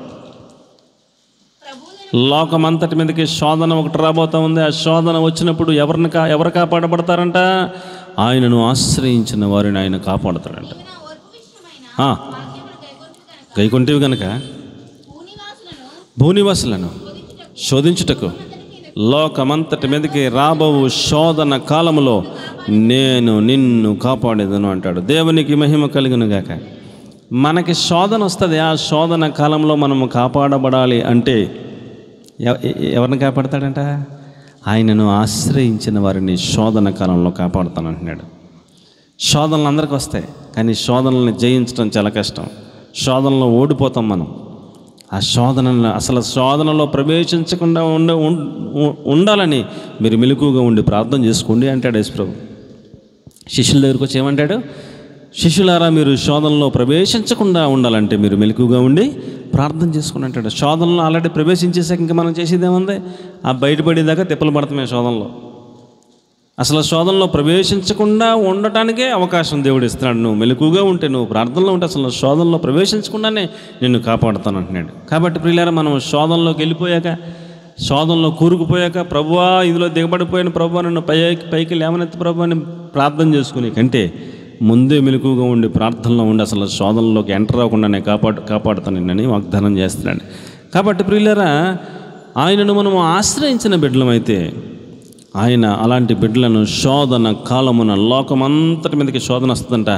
ఆయన ఆశ్రయించిన వారికి మాత్రం ఆయన శోధన కాలంలో వారిని ఆయన కాపాడుతాను అని సెలవిస్తూ ఉన్నాడు. మత్తయి సువార్త 6:13 చెప్పాడు, శోధనలోకి తేక కీడు నుంచి తప్పించు ప్రభు అని మనం ప్రార్థన చేసుకోవాలంటే రోజు. అమ్మ ఏం చేసుకోవాలంట? మేము శోధనలోకి పోకుండా మమ్మల్ని కీడు నుంచి తప్పించు ప్రభు అని ప్రార్థన చేసుకోమని ప్రార్థన నేర్పిస్తున్నాడు మనందరికీ కూడా. ఏం ప్రార్థన చేసుకోవాలంటే అండి? రోజు ప్రార్థన చేస్తారా అమ్మ? రోజు ప్రార్థన చేస్తారా? ఆ ప్రార్థనలో ఏ పాయింట్ పెట్టాడు? మమ్మను శోధనలోనికి తేక దుష్టుని నుంచి కీడు నుంచి మమ్మల్ని తప్పించు ప్రభువా అని ప్రతిరోజు మనం ప్రార్థన చేసుకోవాలని చెప్తున్నాడు. శోధనలోకి మనం వెళ్ళిపోకుండా, కీడు లోపలికి వెళ్ళిపోయాక మరలా అప్పుడు ప్రభువా కాపాడు, ప్రభువా కనికరించు ప్రభువా అని గోజాడే కంటే ముందే మనం ఏం ప్రార్థన చేసుకోవాలంట? శోధకుడి నుంచి, కీడు నుంచి నన్ను తప్పించయ్యా, శోధనలోకి తేవద్దయ్యా, దుష్టుడి కీడు నుంచి తప్పించు ప్రభువా అని ప్రతిరోజు మనం ప్రార్థన చేసుకోవాలని నేర్పిస్తున్నాడు. కాబట్టి ప్రియులారా, మనం ఆయన ఆశ్రయించిన బిడ్డలమైతే ఏం ప్రార్థన చేసుకుంటాం? నేర్చుకుందాం. చెప్పండి. ఏం ప్రార్థన చేయడానికి నేర్చుకుందాం? శోధనలో నుంచి నన్ను కాపాడు ప్రభువా, శోధనలోకి నన్ను తేక కీడు నుంచి తప్పించు ప్రభువా అని మనం ప్రార్థన చేసుకోమని నేర్పిస్తున్నాడు. ఇది మస్ట్ అండ్ షుడ్గా మనందరం కూడా నేర్చుకోవలసిన పాఠం. మనం మెలకుగా ఉండి శోధనలో పడకుండా మనం ప్రార్థనలో ఉంటే అసలు శోధనే రాదు, ఆ ప్రాబ్లమే రాదు. ముందే మనం బయటపడే ఛాన్స్ ఇస్తాడు దేవుడు. అందులోకి వెళ్ళిపోయాక అది కొట్టుమిట్లాడి, బాధపడి, తిప్పలు పడి, యాతన పడి, బయటపడి, చావు తప్పి కన్నులు అట్టపోయి బయటపడ్డానరా అనుకునే కంటే అసలు అందులో ఎంటర్ అవ్వకుండానే ముందుగానే మెలకువగా ఉండే, శోధనలోకి పడకుండా కీడు నుంచి తప్పించమని ప్రతిరోజు ప్రార్థన చేసుకుని అంటున్నాడు. కాబట్టి ప్రియులారా, మనం దేవునికి ప్రతిదినం అలాగున ప్రార్థన చేసుకునే వాళ్ళంగా ఆయన్ని ఆశ్రయించాలి అని చెప్తున్నాడు. దేవునికి స్తోత్రం కలుగునుగా. మత్తయి సువార్త 26:41 చెప్పాడు, మెలకుగా ఉండి ప్రార్థన చేసుకోండి, శోధనలో ప్రవేశించకుండా ఉండండి అని ఇంకా ముందుగా మెలకువ చేస్తున్నాడు, ముందుగా హితబోధ చేస్తున్నాడు. అసలు శోధనలోకి అసలు వెళ్ళకుండానే చూసుకోండి, దేవుని సహాయాన్ని కోరుకోండి, కీడు నుంచి తప్పించయ్యా, శోధనలోకి వెళ్ళకుండా కాపాడయ్యా అని ప్రార్థన చేసుకోండి అంటాడు. శిష్యులకు చెప్తున్నాడు, మెలకువగా ప్రార్థన చేయండి అంటాడు. అసలు ప్రవేశించకుండా ఉండాలంటే మెలకువగా ఉండి మీరు ప్రార్థన చేసుకుంటూ ఉండండి. ఆత్మసిద్ధమే కానీ శరీరం బలహీనమైన శరీరాన్ని నలగొట్టుకుని ఆత్మ చెప్పినట్టుగా వినండి. మీరు మెలకువగా ఉండి ప్రార్థన చేసుకుంటూ ఉండండి, అప్పుడు మీరు శోధనలోకి అసలు ప్రవేశించకుండా ఉంటారు అన్నాడు. దేవునికి స్తోత్రం కలుగునుగాక. హల్లెలూయా. ప్రియులారా, అలాగే లోకాసు వార్త 8:13 వాక్యాన్ని కనుక మనం చదివితే కొంతమంది దేవుణ్ణి నమ్ముకుంటారంట, చాలా బలమైన తీర్మానాలు తీసుకుంటారంట. నేను దేవుని కోసం ఉదయాన్నే లెగుస్తాను, దేవుని కోసం పౌరుషంగా జీవిస్తాను, దేవుని కోసం పట్టుదలగా జీవిస్తాను, లోకంలోనికి వెళ్ళను, పాపం చేయనని చాలా తీవ్రమైన తీర్మానాలు తీసుకుంటారు. ఒక 2-3 నెలలు చాలా భక్తిగా ఉంటారు వాళ్ళు, అసలు ప్రార్థన మానరు, చాలా భక్తిగా ఉంటారు. కొద్దిగా శోధన రాగానే ఏమి రాగానే కొంచెం శోధన రాగానే వాళ్ళు తొలగిపోతారంట. ఏమైపోతారంట? తొలగిపోతారంట. ఎందుకు తొలగిపోతారు? సరైన వేరు లోపలికి వెళ్ళలేదు. వేరు ఎక్కడికి వెళ్ళలేదు? వీళ్ళు రాతి నెలలో పడ్డ విత్తనాలు అన్నాడు దేవుడు. అండి ఎక్కడ పడ్డాయంట? కొన్ని త్రోవ పక్కన పడ్డాయంట. వాక్యం వింటారు కానీ హృదయం లోపల దాకా పోదో వాళ్ళ త్రోవ పక్కనే పడ్డ విత్తనంతో పోల్చాడు. తర్వాత కొన్ని ముళ్ళ కంచెల్లో పడ్డాయన్నాడు. అది పడింది, చక్కగా మొక్క పెరిగింది, ముళ్ళ కంచెలు అనిచేస్తున్నాయి అన్నాడు. ఐహిక విచారములు వాళ్ళని అనిచేస్తాయంట. ఇంకోటి రాతి నెలలో పడ్డది విత్తనం అన్నాడు. ఆ రాతి నెలలో పడ్డ విత్తనం చక్కగా మొలిచింది, పెరుగుతుంది, కానీ వేరు లోపలికి వెళ్ళకుండా లోపల ఏముంది? రాయి ఉంది. మట్టి ఉంటే లోపలికి వెళ్తుంది, రాయి ఉంటే ఎక్కడికి వెళ్తుంది? వెళ్ళదు. అక్కడక్కడే ఉంది. అది పెరగాదో, లోపలికి వేరు వెళ్ళదో, దానికి బలం ఉండదు. వాళ్ళకి ఏదైనా కొంచెం శోధన రాగానే వాళ్ళు భక్తుల నుంచి ఏమైపోతారంట? తొలగిపోతారంట. ఇలాంటివి మా సేవా జీవితంలో ఎన్నో చూస్తున్నాం. ఒక సహోదరి చాలా భక్తిగా వచ్చారు, చాలా ప్రార్థన మంచిగా చేస్తున్నారు. వారి తీర్మానం, వారి యొక్క సాక్ష్యం విని చాలా సంతోషించి దేవుని స్తుతించాం. వారికి కొద్దిగా శోధన వచ్చింది. శోధన రాగానే వారు ప్రార్థనకి రావడం మానేశారు. ఏమ్మా అని అంటే, శోధనలు ఎక్కువైపోయినాయండి ఈ మధ్యన, అందుకనే వస్తలేదండి అన్నారు. అంటే శోధన ఎక్కువైతే ప్రార్థన ఎక్కువ చేసుకోవాలన్నా? శోధన ఎక్కువైతే మొత్తానికి మానేనా? ఏంటి అర్థం? శోధన వస్తే ఏం చేయాలన్నట్టు అర్థం? ఎక్కువ ఇంకా ప్రార్థన చేసుకోవాలన్నట్టు అర్థం. శోధన నుంచి బయటపడాలని అర్థం. అసలు శోధనలోకి రాకుండా ముందే మెలుగుకుండా ప్రార్థన చేసుకోమని చెప్తున్న వాక్యం. ఏదో కాస్తంత రాతి నెలలో పడ్డారో, కొంచెం భక్తిగా ఉన్నారో, కానీ శోధన రాగానే ఏమైంది? తొలగిపోతారంతే. ఆ బ్యాచ్లో మనం ఉండకుండా శోధన కాలమున మనము కాపాడబడాలని దేవునికి మనం ప్రార్థన చేసుకోవాలి. మనం దేవుణ్ణి ఆశ్రయించిన బిడ్డలమైతే ఆయన మనల్ని శోధన కాలమున కాపాడుతాడు. దేవునికి స్తోత్రం కలుగును గాక. మొదటి పాయింట్ ఏంటి చెప్పండి? నీవు దేవుణ్ణి ఆశ్రయించిన బిడ్డవైతే నువ్వు ఎలా బతకాలి? పరదేశీ యాత్రికుడను అన్నట్టుగా బతకాలి. ఏమండి? శరీరానికి ఆత్మకి పోరాటంలో ఎల్లప్పుడూ శరీర ఆశలను విసర్జించుకుంటూ మనం జీవించాలి. మొదటి పాయింట్లో అది నేర్చుకోవాలి. రెండో పాయింట్ ఏమిటంటాడు? నువ్వు ఆయన్ని ఆశ్రయించిన బిడ్డవైతే కరువులో కూడా నేను అద్భుతంగా పోషిస్తానని వాగ్దానం చేస్తున్నాడు. మూడో పాయింట్ ఏంటి చెప్తున్నారండి? నీవు ఆయన్ని ఆశ్రయించిన బిడ్డవైతే శోధనలో ప్రవేశించకుండా ఉన్నట్లుగా మెలుగుండి ప్రార్థన చేసుకో. ఒకవేళ శోధన కాలమున తప్పించి ప్రభువా అని ప్రతిరోజు ఏ రోజుకో రోజు ప్రార్థన చేసుకుంటూ ఉండు. శోధన కాలం నుంచి నిన్ను తప్పిస్తాడు, కాపాడుతాడని దేవుని వాక్యం తెలియజేస్తూ ఉంది. రాతి నెలలో పడ్డవారిలాగా మనం ఉండకూడదు. శోధన కాలాన్ని తొలగిపోయేవారిలాగా మనం ఉండకూడదు. మంచి నెలను పడ్డ విత్తనములే నూరంతలో ఫలించే పంటను మనం ఫలించాలి. అలాగున మనం శోధనలోనికి కీడు నుంచి తప్పించబడాలని దేవుని వాక్యం మనకు బోధిస్తూ ఉంది. నాలుగవ పాయింట్ ఏమిటంటే ద్వితీయోపదేశకాండం 32వ అధ్యాయం 10వ వచనం. ఆయన ఆశ్రయించిన వారిని ఆయన కనుపాప వల్లే కాపాడుతాడంట. ఎలా కాపాడతాడంట? కనుపాపను వల్లే కాపాడతాడంట. నాలుగవ మాట, అరణ్య ప్రదేశంలోను భీకర ధ్వని గల పాడైన ఎడారిలోను వానిని కనుగొని ఆవహించి పరామర్శించి తన కన్ను పాపను వలె వాని కాపాడెను అన్నాడు. దేవునికి బిగ్గరగా స్తోత్రం చెప్దాం. హల్లెలూయా.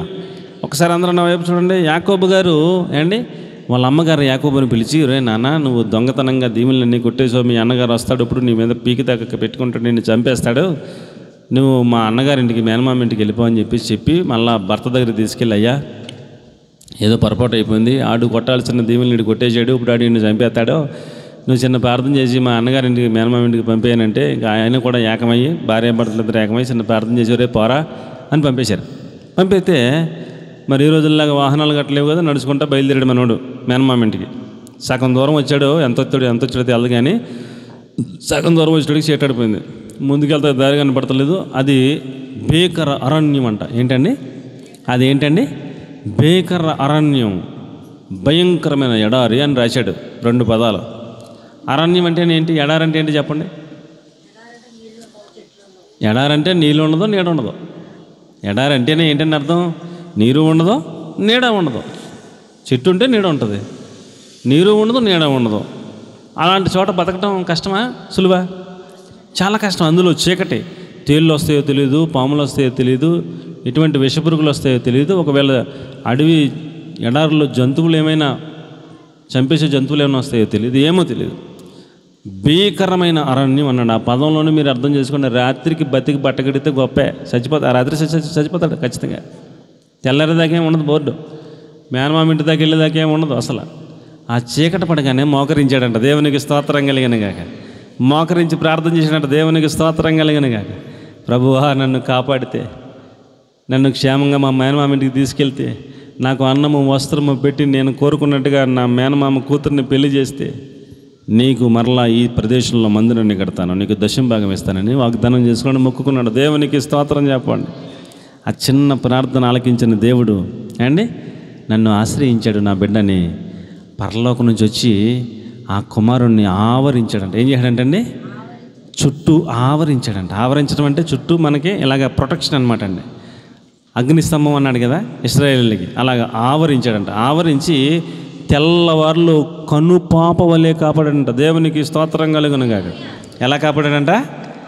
ఆ కనుపాపను వలె కాపాడాడంట. మీరు ఏదన్నా ఒకటి చిన్నది ఇలాగ ఇసరండి నా మీదకి, నాకు తెలియకుండానే నా కనుపాప ఇలా మూసేసుకుంటుంది. నాకు తెలియకుండా ఏం చేస్తుంది? నా కనుపాప ఏం చేద్దండి? కంటికి దెబ్బ తగలకుండా ఈ కనుపాప ఏం చేస్తుంది? ఇలా మూసేసుకుంటుంది. నేను ఏదో నేను గమనించను, చూడను, నాకేం తెలియదు, ఆటోమేటిక్గా ఇలా మూసేసుకుంటాయి కళ్ళు. అది వచ్చి ఇక్కడ తగులుతుంది, అరే ఎవరు సరేని అప్పుడు అనుకుంటాను నేను. కన్నుకు మాత్రం దెబ్బ తగలకుండా ఈ కనుపాప కంటిని అంత అద్భుతంగా కాపాడుతుంది, అంత ప్రొటెక్షన్ ఇస్తుంది కనుపాప. అలాగ దేవుడు మనలను ఎలా కాపాడతాడంట? కనుపాపను వలె కాపాడతాడు. నిన్ను ముట్టినవాడు నా కనుగుడ్డుని ముట్టినట్టే అంటాడు.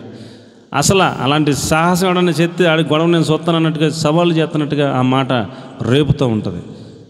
నా కనుపాపను వలె నేను నిన్ను కాపాడుతానని వాగ్దానం చేస్తున్నాను. కాబట్టి ప్రియులారా, ఆయనను మనం ఆశ్రయించడం నేర్చుకోవట్లేదు, అందుకనే మనం కాపాడబడట్లా. ఆయన్ని ఆశ్రయించిన బిడ్డలను ఆయన ఎలా కాపాడతాడంట? కనుపాపను కాపాడినట్టుగా కాపాడుతాడంట. దేవునికి స్తోత్రం కలిగిన గాక. యాకోబు కుమారులు ఒక ఇంట్లో ఉన్నారు. ఆ ఇంటి చుట్టూ ఆ గ్రామ ప్రజలందరూ కూడా కత్తులు వేసుకుని, కటారులు వేసుకుని వచ్చారు చంపేత్తకి. ఆ ఇంట్లో యాకోబు మోకరించాడు, ప్రభువా బయట చూస్తే అందరూ కత్తులతో ఉన్నారు, చంపేసేలాగా ఉన్నారు, ఏం చేయమంటావు అంటే, యేసుప్రభు అన్నాడు, నీవు బేతేలుకి వెళ్ళు, నేను వాళ్ళ గొడవ చూసుకుంటాను అన్నాడు. యాకోబు అంటున్నాడు, నువ్వు ముందు నన్ను వాళ్ళందరినీ పంపే, అప్పుడు నేను బేతేలు వెళ్తాను అన్నాడు యాకోబు. నువ్వు ముందు ఈ బేతేలుకి బయలుదేరి వెళ్ళు, వాళ్ళ గొడవ నేను చూస్తాను అంటాడు యేసుప్రభు. చాలాసేపు అలాగే దెబ్బలాడుకున్నారు ప్రార్థనలో యాకోబు యేసుప్రభును. ఇప్పుడు యేసుప్రభు మాట యాకోబు వినాలా, యాకోబు మాట యేసుప్రభు వినాలా? అప్పుడు యాకోబు దారిలోకి వచ్చి, ప్రభువా ఇంట్లో ఉన్నా చచ్చిపోతాను, తెగించి బయటికి వెళ్ళినా వాళ్ళు చంపేసి చచ్చిపోతాను, నీ మాట ఏంటాను ప్రభా, స్తోత్రం నాయనని పిల్లలందరూ చెప్పారే, బయలుదేరండి, బయటకు కత్తులు వేసుకున్నారు, కొట్టేస్తే చంపేస్తే చచ్చిపోతాను, నడిచేయండి బయలుదేరనని తలుపు తీశాడు. దేవుని ముఖం చూసి ధైర్యంగా బయటికి వెళ్ళి అలాగ దారి చూసుకుంటా బీతలు వెళ్ళిపోతుంటే ఆ చుట్టూ ఉన్న గ్రామస్తులందరి మీదకి ఏమొచ్చిందంట? దేవుని భయం అలాగ దిగిపోయిందంట. అసలు మనుషులు కనపడితే వేటాడి చంపేద్దామని వాళ్ళు వస్తే వాళ్ళందరూ అలా నుంచుని చూస్తున్నారంట. ఏం చేస్తున్నారంట? నుంచుని చూస్తున్నారంట. వీళ్ళు అలాగ బీతులు వెళ్ళిపోయారంట. ఎవడొక్కడు కూడా రాలేదంట, ఏం చేయలేదంట. దేవుని భయం వాళ్ళ మీదకి వచ్చిందంట. ఆయన అద్భుతంగా కాపాడతాడు సార్. ఆయన మాట అంటే అద్భుతంగా ఆయన ఏం చేస్తాడు? అద్భుతంగా కాపాడతాడు, కనుపాప వల్లే కాపాడతాడు ఆయన ఆశ్రయిస్తే. దేవునికి స్తోత్రం కలిగిన కాక. కాబట్టి మనం ప్రతి చిన్నదానికి బెంబేలు ఎత్తిపోయి అయ్యి బాబు ఏమైపోతాం అన్నట్టుగా మనం ఇదవ్వాల్సిన పని లేదు. ఆయన ఎలా కాపాడతాడంట? కనుపాపను కాపాడినట్టుగా కాపాడతాడంట. నీ మీదకి ఎవరైనా వస్తే ఆయన కనుగుడ్డును ముట్టినట్టే, అంత సీరియస్గా తీసుకుంటాడు, ఆషామాషి కాదు. కాబట్టి ప్రియులారా, ఆయనను ఆశ్రయించడం నేర్చుకుందాం. అప్పుడు ఆయన భీకర ధ్వని గల అరణ్యంలో అయినా, లేకపోతే ఇంకొక పదం వాడాడు, భయంకరమైన ఎడారిలో అయినా, ఏ సోర్సు లేని చోటైనా నిన్ను ఆవరించి అద్భుతంగా కాపాడుతాడు కనుపాపన వలె అని దేవుడు మనకు తెలియజేస్తూ ఉన్నాడు. చూడండి, కీర్తన గ్రంథం 17వ అధ్యాయం 9వ వచనం. నన్ను లయపరచ గోరు దుష్టులను పోగొట్టిన ప్రాణ శత్రువులను చేత చిక్కుపడకుండా నన్ను కాపాడవు నాయన, నీకు స్తోత్రం అంటాడు. మనలను చిక్కించుకుందామని, మన ప్రాణమును దుష్టులు పోగొట్టేద్దామని, లయపరుచుదామని మన మీద పొంచి పొంచి ఉన్న వారందరి చేతి నుంచి అద్భుతంగా దేవుడు కనిపాపను వల్లే కాపాడుతూ దావీదుని నడిపించాడని ఆయనే సాక్ష్యం చెప్తున్నాడు. ఒకడు తన కనుపాపను కాపాడుకున్నట్లు నన్ను కాపాడును, నన్ను లయపరచ గోరు దుష్టులను పోగొట్టేసి నా ప్రాణ శత్రువుల చేత చిక్కుపడకుండా నన్ను కాపాడును అంటాడు. అంతేనా అమ్మా? రైట్. అలాంటి గొప్ప దేవుడు మనకున్నాడు. ఆయనను మనం ఆశ్రయిస్తే అద్భుతంగా మనల్ని కాపాడుతాడు. దేవునికి చప్పట్లు కొట్టి స్తోత్రం చెప్దాం. హల్లెలూయా. ఆయన ఆశ్రయించిన బిడ్డలు ఎలాగ ఉండాలి చెప్పండి. మొదటి మాట ఏంటి చెప్పండి? నేను పరదేశిని యాత్రికుణ్ణి అన్నట్టుగా శరీరముతో ఆత్మతో పోరాడుతున్న శరీర ఆశలను ఏ రోజుకో రోజు విసర్జిస్తూ నేను పరదేశిని యాత్రికుని అన్నట్టుగా బతికితే ఆయన అలాంటి వారిని కాపాడుతాడు. నెంబర్ 2, ఎటువంటి కొరవైనా అద్భుతంగా నిన్ను నూరంతల ఫలాన్ని ఇచ్చి నిన్ను పోషిస్తాడు, నిన్ను కాపాడుతాడు. నెంబర్ 3, శోధన కాలంలో కూడా నిన్ను అద్భుతంగా కాపాడుతాడు. శోధనలో ప్రవేశించకుండా ఉండేటట్టుగా మెలకువగా ఉండి ప్రార్థన చేసుకోమని హితబోధ చేస్తున్నాడు. ఒకవేళ శోధనలో పడినా కూడా నిన్ను విడిపిస్తాడు, తప్పిస్తాడు, కాపాడుతాడు. రాతి నేలను పడిన విత్తనాలాగా ఉండొద్దు అంటాడు అండి.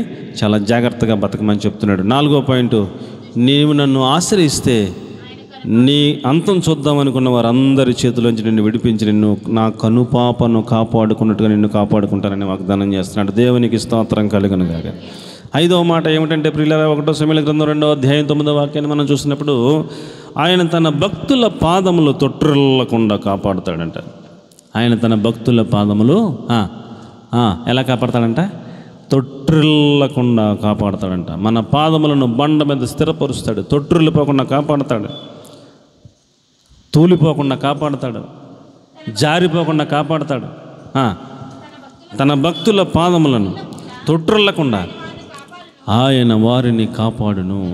చాలు చాలు చాలు చాలు. ఆయన వారిని కాపాడును, తొట్టిల్లకుండా వారిని కాపాడుతాడు. భక్తి జీవితంలో ప్రియులారా మనము తొట్టిల్లటానికి అనేక అవకాశాలు ఉన్నాయి. ఒక వ్యక్తి ఇలాగే స్థిరంగా నిలబడి ఉండటం వేరు, కాళ్ళు జారి పడిపోవటం వేరు అండి. కొంతమంది బాత్రూంలోకి వెళ్తారు, జారి పడిపోతారు, కాళ్ళు ఇరిగిపోయింది అంటారు, అవునా కదా అండి. కొంతమంది సైకిల్ మీద వెళుతూ పడిపోయానంటారు, చేయి ఇరిగిపోయింది అంటారు, అవునా కదా. తోలటం చాలా ప్రమాదం. తూలు వచ్చిందంటే అది కాళ్ళు ఇరిగిపోద్దో చెయ్యి ఇరిగిపోద్దో తెలియదు మనకి. ఒక వ్యక్తి తూలిపోయాడు అంటే అది చాలా చాలా చాలా డేంజర్. అసలు తూలిపోకుండా ఉండాలంటే తన భక్తుల పాదములు తొట్టిల్లకుండా దేవుడు వారిని కాపాడుతాను అని చెప్తున్నాడు. ఎలా కాపాడతాడంట? ఎప్పుడు కాపాడతాడంట? ఎవరిని కాపాడతాడంట? ఎవరైతే ఆయన వాక్యాన్ని ధ్యానం చేసుకుంటూ ఉంటారో, ఆయన ధర్మశాస్త్రాన్ని బాగా ప్రేమిస్తూ ఉంటారో వారు తొట్టిల్లటకు అసలు కారణం ఏముండదు. వాళ్ళ తొట్టిల్లరు స్థిరంగా బలంగా నిలబడతారని చెప్పి దేవుని వాక్యం తెలియజేస్తూ ఉంది. ఒక బలవంతుడు తూలిపోతాడా? ఏమండి, ఒక బలవంతుడు తూలిపోతాడా? ఎవరు తూలిపోతారు? ఒక 10-15 రోజులు అయిపోయి బలహీనం అయిపోయినాడు ఏం చేస్తాడు? ఇలా తూలిపోతాడు, అలా తూలిపోతాడు, పడిపోతానేమో అనిపిస్తాడు, ఓపిక లేక కదా. మరి నీకు బలం ఉంటే, ఓపుకుంటే నువ్వు ఇలా తోలుతావు, స్థిరంగా నిలబడతావు, తోలవు. ఒకవేళ ఎవడైనా వచ్చి ఇలా తోసినా కూడా పడవు. నీ దగ్గర ఏముంది? బలం ఉంది. తోస్తే ఇలా మళ్ళీ కాళ్ళ తన్ని వెనక్కి తిరిగి ఎవడరా నన్ను దోసిందని నువ్వు నిలబడి ఆడిని ప్రశ్నించే అంత బలం నీకు ఉంటుంది. ఇలాగంటేనే పడిపోయావంటే నీకేంటి? ఏం లేదు నీ దగ్గర, ఏం లేదు, బలం లేదు. అసలు తూలే అవకాశం లేదు, తొట్టిల్లిపోయే అవకాశం లేదు. అలాగ ఉండాలంటే ఏం చేయాలంటాడో చూడండి. 37వ కీర్తన 28వ వచనం, ఆయనను ఆశ్రయించిన బిడ్డలు పాదములు తొట్టిల్లకుండా ఆయన కాపాడుతాడంట. అలా కాపాడబడి నిమిత్తం మనం ఏం చేయాలి నేర్పిస్తున్నాడు. 37:28 ఓకే. ఆయన తన భక్తులను విడువడు, వారు ఎన్నటికి కాదురా, ఎన్నటికి అంతేనా, ఎన్నటికి వారు కాపాడబడుదురు అంటాడు. దేవునికి బిగ్గరగా స్తోత్రం చెప్తాం. హల్లెలూయా. ఇప్పుడు కాదు, రేపు కాదు, ఎల్లుండి కాదు, ఎన్నటికి అలాంటి వారిని దేవుడు కాపాడుతూ ఉంటాడు అని చెప్పాడు. 119వ కీర్తన 165వ వచనం మనం చూస్తే, మనం భక్తి కరెక్ట్గా చేస్తే మనల్ని కాపాడుతాడు ఆయన. అలాగే 119, 165లో చెప్పాడు, నువ్వు ధర్మశాస్త్రాన్ని ప్రేమించే బిడ్డవైతే నిన్ను దేవుడు అసలు తూలిపోకుండా తొట్రులిపోకుండా ప్రేమించే వారికి ఎంతో నెమ్మది కలదు. వారు తొట్రులటకు అసలు కారణమేమీ ఉండదు. అంత అద్భుతంగా దేవుడు నిన్ను స్థిరపరుస్తాడు, తూలకుండా తొట్రులిపోకుండా కాపాడుతాడు అని దేవుని వాక్యం తెలియజేస్తుంది. 121వ కీర్తన 3వ వాక్యాన్ని మనం చూస్తే అసలు కొనుక్కకుండా నిద్రపోకుండా నిన్ను కాపాడటానికి ఆయన నీ పాదాన్ని అసలు తొట్టిలేనివాడు, నిన్ను కాపాడి ఆయన కొనుక్కోకుండా నిద్రపోకుండా నీ మీద దృష్టి పెట్టి కొనుక్కుండా నిద్రపోకుండా నిన్ను తొట్టిల్లకుండా కాపాడుతానని వాగ్దానం చేస్తున్నాడు. కాబట్టి ప్రియులారా, ఆయన్ని ఆశ్రయించిన మనం తొట్టిల్లకుండా ఉన్నట్లుగా ధర్మశాస్త్రాన్ని మనం ఏం చేయాలి? ఎక్కువగా ప్రేమించాలి, ఆయనను ఆశ్రయించాలి. అప్పుడు ఆయన మనలను తొట్టిల్లకుండా కాపాడుతానని చెప్తున్నాడు. కాబట్టి ప్రియులారా, 6వ మాట ఏమిటనగా 2 సమూయేలు గ్రంథం 8వ అధ్యాయం 14వ వచనంలో చూస్తే, దావీదు ఎక్కడికి పోయినను ఆయన అతడిని కాపాడుతూ ఉన్నాడు, తోడుగా ఉండని చెప్పాడు. దావీదు ఎక్కడికి పోయినా, ఫిలిస్తీన్ల మీదకి పోయినా, అమాలేకీల మీదకి పోయినా, ఏమంటే సిక్లగులో ఉండి ఇంకొకరి మీదకి పోయినా, ఏ దేశం మీదకి పోయినా దేవుడు అతడు ఎక్కడికి పోయినా, గొలియాతు మీదకి పోయినా, సింహం మీదకి పోయినా, ఎలుగుబంటి మీద పోయినా దేవుడు తోడుగా ఉండి అతడిని ఎక్కడికి పోయినా కాపాడుతూ ఉన్నాడట. చదవమాట. మరి ఎదోము దేశమందు ఉంచెను, అతడికి దాసులుగా కావలి ఉంచాడు. దావీదు ఎక్కడికి పోయినా యెహోవా అతనిని కాపాడుచు ఉండెను. దేవునికి బిగ్గరగా స్తోత్రం చెప్పండి. నేను దేవుణ్ణి ఆశ్రయించిన బిడ్డనైతే, నీవు దేవుణ్ణి ఆశ్రయించిన బిడ్డవైతే, నీవు ఎక్కడికి పోయినా దేవుడు ఏం చేస్తాడు? ఎక్కడికి పోయినా ఏం చేస్తాడు? నిన్ను కాపాడుతాడు. ఆ రెస్పాన్సిబిలిటీ ఆయన తీసుకుంటాడు. మరి ఇది మా ఊరండి, ఇక్కడ మాకు బలం అండి, మరి పొరుగుడు వెళ్తే మాకు బలం ఏముందండి, అక్కడ భయం అండి, ఏమి లేదండి. నువ్వు ఎక్కడికి వెళ్ళినా ఏం చేస్తాడంట? నువ్వు ఎక్కడికి పోయినా నిన్ను ఆయన ఏం చేస్తాడంట? కాపాడే బాధ్యత ఆయన తీసుకుంటానంటున్నాడు. దేవునికి మహిమ కలుగునుగాక. కాబట్టి ప్రియులారా, దావీదు ఎక్కడికి పోయినా ఆయన దావీదుని కాపాడుకుంటూ వచ్చాడు. ఎక్కడికి పోయినా, ఏ దేశం మీదకి యుద్ధానికి పోయినా, 40 సంవత్సరాలు యెహోవా యుద్ధాలు చేస్తూనే ఉన్నాడు, కాపాడుకుంటాను వచ్చాడు. అస్సలు ఎక్కడ వదిలిపెట్టల దావీదుని దేవుడు. ఒకసారి యుద్ధంలోనే స్పృహత పడిపోయాడంట. యుద్ధంలో ఏమైందంట? యుద్ధంలో స్పృహత పడిపోయాడంట. పడిపోతే శత్రువులు వచ్చి ఇక ఆ టైంలో కానీ ఒక్క పోటు పొడిచేది చచ్చిపోతాడు. ఇంకా అప్పుడు యుద్ధ భూమిలో దావీదు పక్షముగా కొంతమంది వీరులు వచ్చి చుట్టూ నిలబడి అతగాడిని సురక్షితంగా ఇంటికి చేర్చి, ఈ కాడి నుంచి నువ్వు యుద్ధానికి రావద్దు, మేము వెళ్తాం, మేమందరం చచ్చిపోయినా పర్లేదు, నీలాంటి వాడు ఒక్కడు 10,000 మందితో సమానం ఉండవు, ఇంటికాడ ఉండని చెప్పి మేము వెళ్తామని వాళ్ళు బయలుదేరతాం మొదలెట్టారు. కాబట్టి ప్రియులారా, సృహ తప్పి యుద్ధ భూమిలో పడిపోయినా కూడా కాపాడుతాడు దేవుడు. దేవునికి స్తోత్రం కలుగునుగాక. మామూలుగా యుద్ధంలో కాపాడటమే కష్టం, సృహ తప్పి పడిపోయినా కూడా కాపాడతారా ఏండి? శత్రువుల చేతుల నుంచి ఎలాగైనా కాపాడతాడు. ఆయనకి అసాధ్యమైన కార్యం ఏమీ లేదు. కాబట్టి ప్రియులారా, ఆయన తన భక్తులను ఏం చేస్తాడు? ఎక్కడికి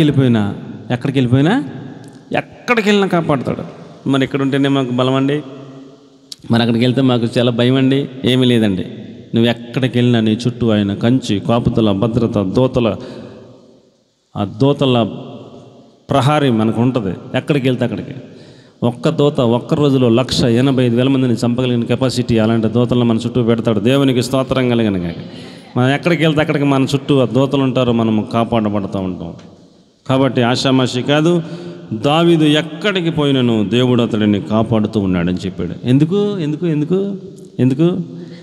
దావీదు ప్రతి సందర్భంలో దేవునిని ఆశ్రయించేవాడు. దేవునికి స్తోత్రం చెప్పండి. దావీదు ప్రతి సందర్భంలో దేవుణ్ణి ఆశ్రయిస్తూ ఉండేవాడు. తన సొంత నిర్ణయం ఏమి తీసుకోడు, ఏదైనా అడుగుతాడు దేవుణ్ణి. ప్రభువా, ఇది చేయొచ్చా, ఇక్కడికి వెళ్ళొచ్చా, వెళ్ళమంటావా, వద్దా, ప్రతిది అడుగుతాడు. అడిగి విచారించి దేవుడు చెప్తేనే వెళ్తాడు. అందుకని నువ్వు ప్రతి విషయంలో నన్ను ఆశ్రయించే లక్షణాన్ని కలిగి ఉన్నావు కాబట్టి నువ్వు ఎక్కడికి పోయినా కాపాడుతున్నానా అని చెప్పి వాగ్దానం చేస్తున్నాడు. చూడండి 1 సమూయేలు 38. శత్రువులు వచ్చి సిక్లగును తగలబెట్టారు. దావీదు యొక్క భార్యలను, బిడ్డలను, దావీదుతో పాటు 400 మంది ఉంటే వాళ్ళందరి భార్యలను, బిడ్డలను కూడా చెరగా తీసుకుని వెళ్ళిపోయారు. దావీదు అతని దండు వచ్చేసరికి సిక్కలకు కాల్చివేయబడి ఉంది. చూసి భార్య లేరురా, పిల్లలు లేరురా, ఏమైపోరా, 400 మంది మన బ్యాచ్ అంతా అని ఏడ్చారంట. దావీదుతో పాటు ఉన్న వాళ్ళందరూ ఓపిక లేనంత వరకు ఏడ్చారంట. అప్పుడు దావీదుతో ఉన్న 400 మంది దావీదుని రాళ్ళతో చంపేద్దాంరా అనుకునే స్టేజ్కి వచ్చేసారంట. అప్పుడు దావీదు మోకరించి, ప్రభువా ఇది ఎవరు చేశారో వాళ్ళను కనుక నేను తరిమితే వాళ్ళను పట్టుకుంటానా, వెళ్ళమంటావా, తరవమంటావా, మరలా మా భార్యని పిల్లల్ని తెచ్చుకోగలమా, దొరుకుతారా అనే ప్రశ్న దేవుడికి విచారిస్తే దేవుడు మురిసిపోయి, నాన్న నీవు వాళ్ళను తరుము, వాళ్ళని నీవు పట్టుకోగలుగుతావు, నీ సొత్తంతా తిరిగి తీసుకు తెచ్చుకోగలుగుతావు అని దేవుడు సమాధానం చెప్పాడు. అప్పుడు బయలుదేరాడు. దేవునికి స్తోత్రం కలిగిన గాక. వెంటనే బయలుదేరలా, దేవుణ్ణి ముందు ఆశ్రయిస్తాడు. నేను చాలా వీరుణ్ణి కదా, సూర్యుని కదా, వెళ్ళిపోదాం అనుకోడు. ముందు మోకరిస్తాడు, దేవుణ్ణి ఆశ్రయిస్తాడు. ప్రభువా ఏం చేయమంటే, వెళ్ళమంటావా, వాళ్ళు దొరుకుతారా, పట్టుకోగలదునా అని అడిగాడు. వెళ్ళమన్నప్పుడు అప్పుడు వెళ్ళాడు. ఆ దారిలోనే ఒకడు కనపడ్డాడు.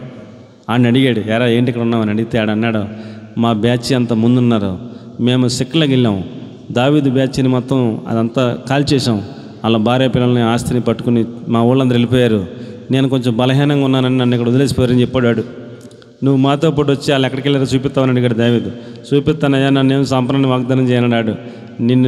నీ గొడవ నేను చూసుకుంటాను, నువ్వు క్షేమంగా ఉంటావు, మాకు దారి చూపించన్నాడు. ఆడే దారి చూపించాడు. దేవునికి స్తోత్రం కలిగిన గాక.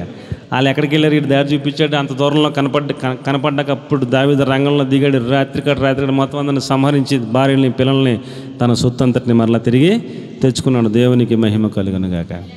అలాగే సౌలు చచ్చిపోయాడు, యోనాతాను చచ్చిపోయాడు. ఇశ్రాయేలు వచ్చి అయ్యా నువ్వు అభిషేకించబడ్డావు కదా, సౌలు లేడు, యోనాతాను లేడు, ఇక నువ్వే మా రాజువి రా అని అంటే వెళ్ళిపోవచ్చు కదా.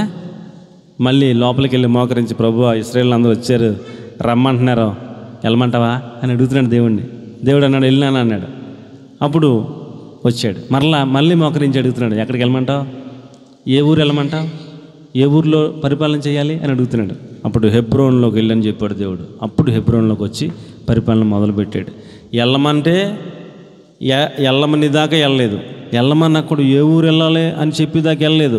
ప్రతి దాంట్లో ఏం చేస్తాడు మనోడు, ఏం చేస్తాడండి, దేవుని ఆశ్రయించి అడిగి చెప్పేదాకా వెళ్ళడం, అది విషయం. అలాగును మనం తయారవ్వాలని దేవుని వాక్యం మనకు బోధిస్తూ ఉంది. మన సొంత నిర్ణయాలు కాకుండా ప్రతి విషయం ఆయన పైన ఆధారపడి ఆయనను ఆశ్రయించి ఎవరైతే ఉండగలుగుతారో అలాంటి వారు ఎక్కడికి వెళ్ళినా వారిని ఆయన ఏం చేస్తాడంట, కాపాడుతానని వాగ్దానం చేస్తున్నాడు. దేవునికి స్తోత్రం కలిగిన గాక. హల్లెలూయా. మొదటి పాయింట్ ఏంటి చెప్పండి, మనము దేవుణ్ణి ఆశ్రయించిన వారమైతే పరదేశులంగా బతకాలి. నెంబర్ 2 ఏంటి చెప్పండి, మనము దేవుణ్ణి ఆశ్రయించిన బిడ్డలమైతే కరువులో ఆయన అద్భుతంగా పోషిస్తాడు మనల్ని. మనము దేవుణ్ణి ఆశ్రయించిన బిడ్డలమైతే శోధనలో కూడా ప్రవేశించకుండా కాపాడుతానని చెప్తున్నాడు. శోధనలోకి వెళ్ళి ప్రవేశించినా కాపాడుతానని చెప్తున్నాడు. ప్రవేశించకుండా మెలుగుకుండా ప్రార్థన చేసుకుని హెచ్చరికలు చేస్తున్నాడు. మనం ఒకవేళ ఆయన ఆశ్రయించిన బిడ్డలమైతే తూలి తొట్టిల్లకుండా మనలను కాపాడుతానంటాడు. మనం ఆయన ఆశ్రయించిన బిడ్డలమైతే కనుపాపను వలె మనల్ని కాపాడుతానంటాడు. ఆయన ఆశ్రయించిన బిడ్డలమైతే మనం ఎక్కడికి పోయినా కాపాడుతానంటాడు. ఆఖరిగా మనం ఆయన ఆశ్రయించిన బిడ్డలమైతే మనలను సంరక్షించి మన ఆత్మను ఏమండి సంరక్షిస్తాడంట. యోబు గ్రంథం 10వ అధ్యాయం 12వ వచనం. యోబు గ్రంథము 10వ అధ్యాయము 12వ వచనం. నీ సంరక్షణ చేత నా ఆత్మను కాపాడుము అంటాడు. ఆత్మను కాపాడుతాడంట. జీవమును అనుగ్రహించిన ఎడల కృప చూపించితివి, నీ సంరక్షణ చేత నా ఆత్మను కాపాడితివి అంటాడు. దేవునికి బిగ్గరగా స్తోత్రం చెప్దాం. మనము మన ఆత్మను కాపాడుకోవాలి. అది ఫైనల్గా మనం నేర్చుకోవాల్సింది. అండి ఎంత భక్తి చేసి ఏం కాపాడుకోవాలి, మన ఆత్మను కాపాడుకోవాలి. ఆయన సంరక్షణ చేత మన ఆత్మను కాపాడుతాడట. కాబట్టి ప్రియులరా, మనము ఆయనను ఆశ్రయించి పరదేశులంగా మారాలి. చెప్పండి. మనము ఆయనను ఆశ్రయించి కరువులోనైనా పోషింపబడాలి. చెప్పండి. మనము ఆయనను ఆశ్రయించి శోధనలో కూడా జయం పొందాలి. మనము ఆయనను ఆశ్రయించి కనుపాపను వలె కాపాడబడే అంతటి స్థితికి మనం నడిపించబడాలి. మనం ఆయన్ని ఆశ్రయించి తూలిపోకుండా తొట్టిల్లిపోకుండా మనము స్థిరపరచబడాలి. మనం ఆయన్ని ఆశ్రయించి మనము ఎక్కడికి పోయినా మనము కాపాడబడే అంత స్థాయికి ఎదగాలి. ఆఖరుగా మనం ఆయన్ని ఆశ్రయించి మన ఆత్మను సంరక్షించి కాపాడుకునే స్థితికి మనం ఎదగాలి. ఆ ఆత్మను కాపాడుకుని ఆయన వద్దకు మనం వెళ్ళిపోయి అంతవరకు మనం ఆయన్ని ఆశ్రయించడం నేర్చుకోవాలని దేవుని వాక్యం మనకు బోధిస్తూ ఉంది. దేవునికి స్తోత్రం కలుగునుగాక. హల్లెలూయా. మనము మన ఆత్మను కాపాడుకోవాలనే ఉద్దేశంతోనే ఆయన తన ప్రాణాన్నే పెట్టాడు మన కోసం. ఏం పెట్టాడండి? మనం మన ఆత్మను కాపాడుకోవాలనే ఉద్దేశంతోనే, ఆ ఆత్మను కాపాడుట కొరకే ఆయన తన ప్రాణమునే పెట్టాడు దానికోసం. చూడండి, ఎఫెసీ పత్రిక 5వ అధ్యాయం 30వ వచనం. దేవుడు తన సంఘమును పోషించి సంరక్షించుటకు ఆయన తన ప్రాణాన్నే పెట్టాడు అన్నాడు. మన ఆత్మను సంరక్షించుకోవాలి, మన ఆత్మను పోషించుకోవాలి, మన ఆత్మను కాపాడుకోవాలి. అందుకోసం ఆయన ప్రాణాన్ని పెట్టాడు. కాబట్టి ఆషామాషి విషయం కాదు. ఆయనను ఆశ్రయించిన బిడ్డలు తమ ఆత్మను పోషించుకోవడం నేర్చుకోవాలి, తమ ఆత్మను కాపాడుకోవడం నేర్చుకోవాలి, దేవునికి అప్పగించుకోవడం నేర్చుకోవాలని నేర్పిస్తున్నాడు. చూడండి, ఎఫెసీ 5:30.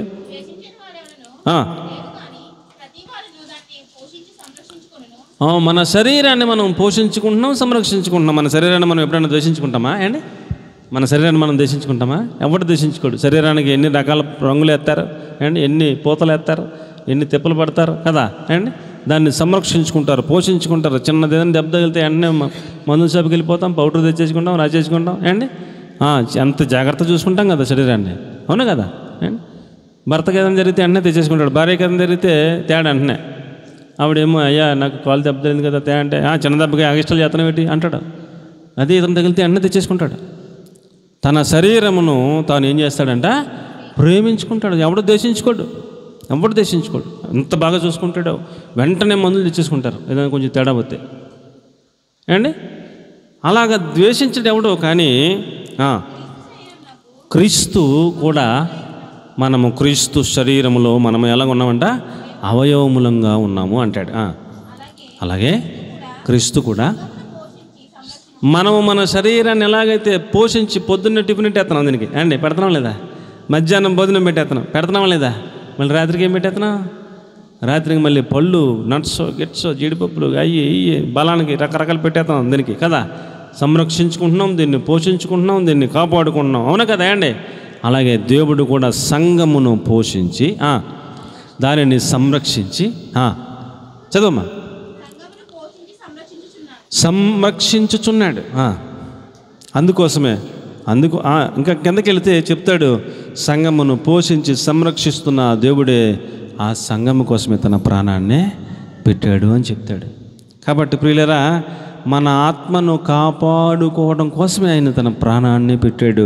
మన ఆత్మను సంరక్షించడానికి, మన ఆత్మను పోషించడానికి మనకు ఒక సంఘాన్ని ఇచ్చాడు అని చెప్తున్నాడు.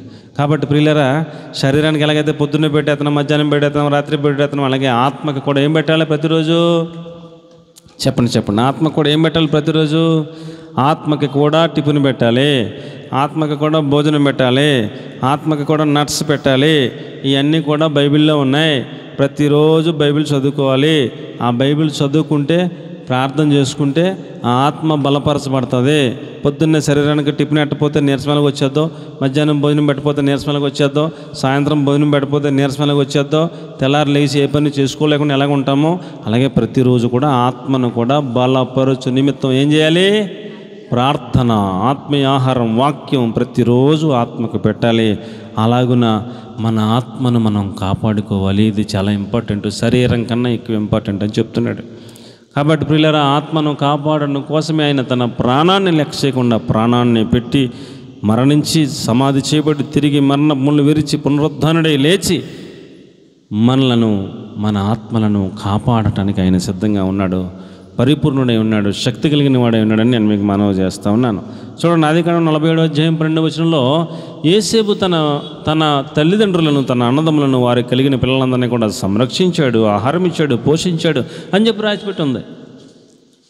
ఒక వ్యక్తి తన కుటుంబాన్ని సంరక్షించి, ఆహారం ఇచ్చి, పోషించి కాపాడగలిగితే దేవత దేవుడు మన ఆత్మలను ఏం చేస్తాడంటే సంరక్షించగలుగుతాడు, పోషించగలుగుతాడు, కాపాడగలుగుతాడు. మన వంతు మనం ఏం చేయాలంటే నిరంతరం వాక్యం చదువుతూ ప్రార్థనలు చేసుకుంటూ మన ఆత్మను మనం కాపాడుకోవడానికి సహకరించాలని దేవుడు మనకు నేర్పిస్తున్నాడు. చదవమ్మా. మరి యోసేపు తన తండ్రిని, తన సహోదరులను, తన తల్లి కుటుంబపు వారందరినీ వారి వారి పిల్లల లెక్క చెప్పున వారికి ఆహారం ఇచ్చాడు, వారిని సంరక్షించాడు, వారిని పోషించాడు, వారిని కాపాడాడని చెప్పి రాయబడి ఉంది. 37వ కీర్తన 17వ వచనంలో కూడా నీతి మంతులకు ఆయన 37:17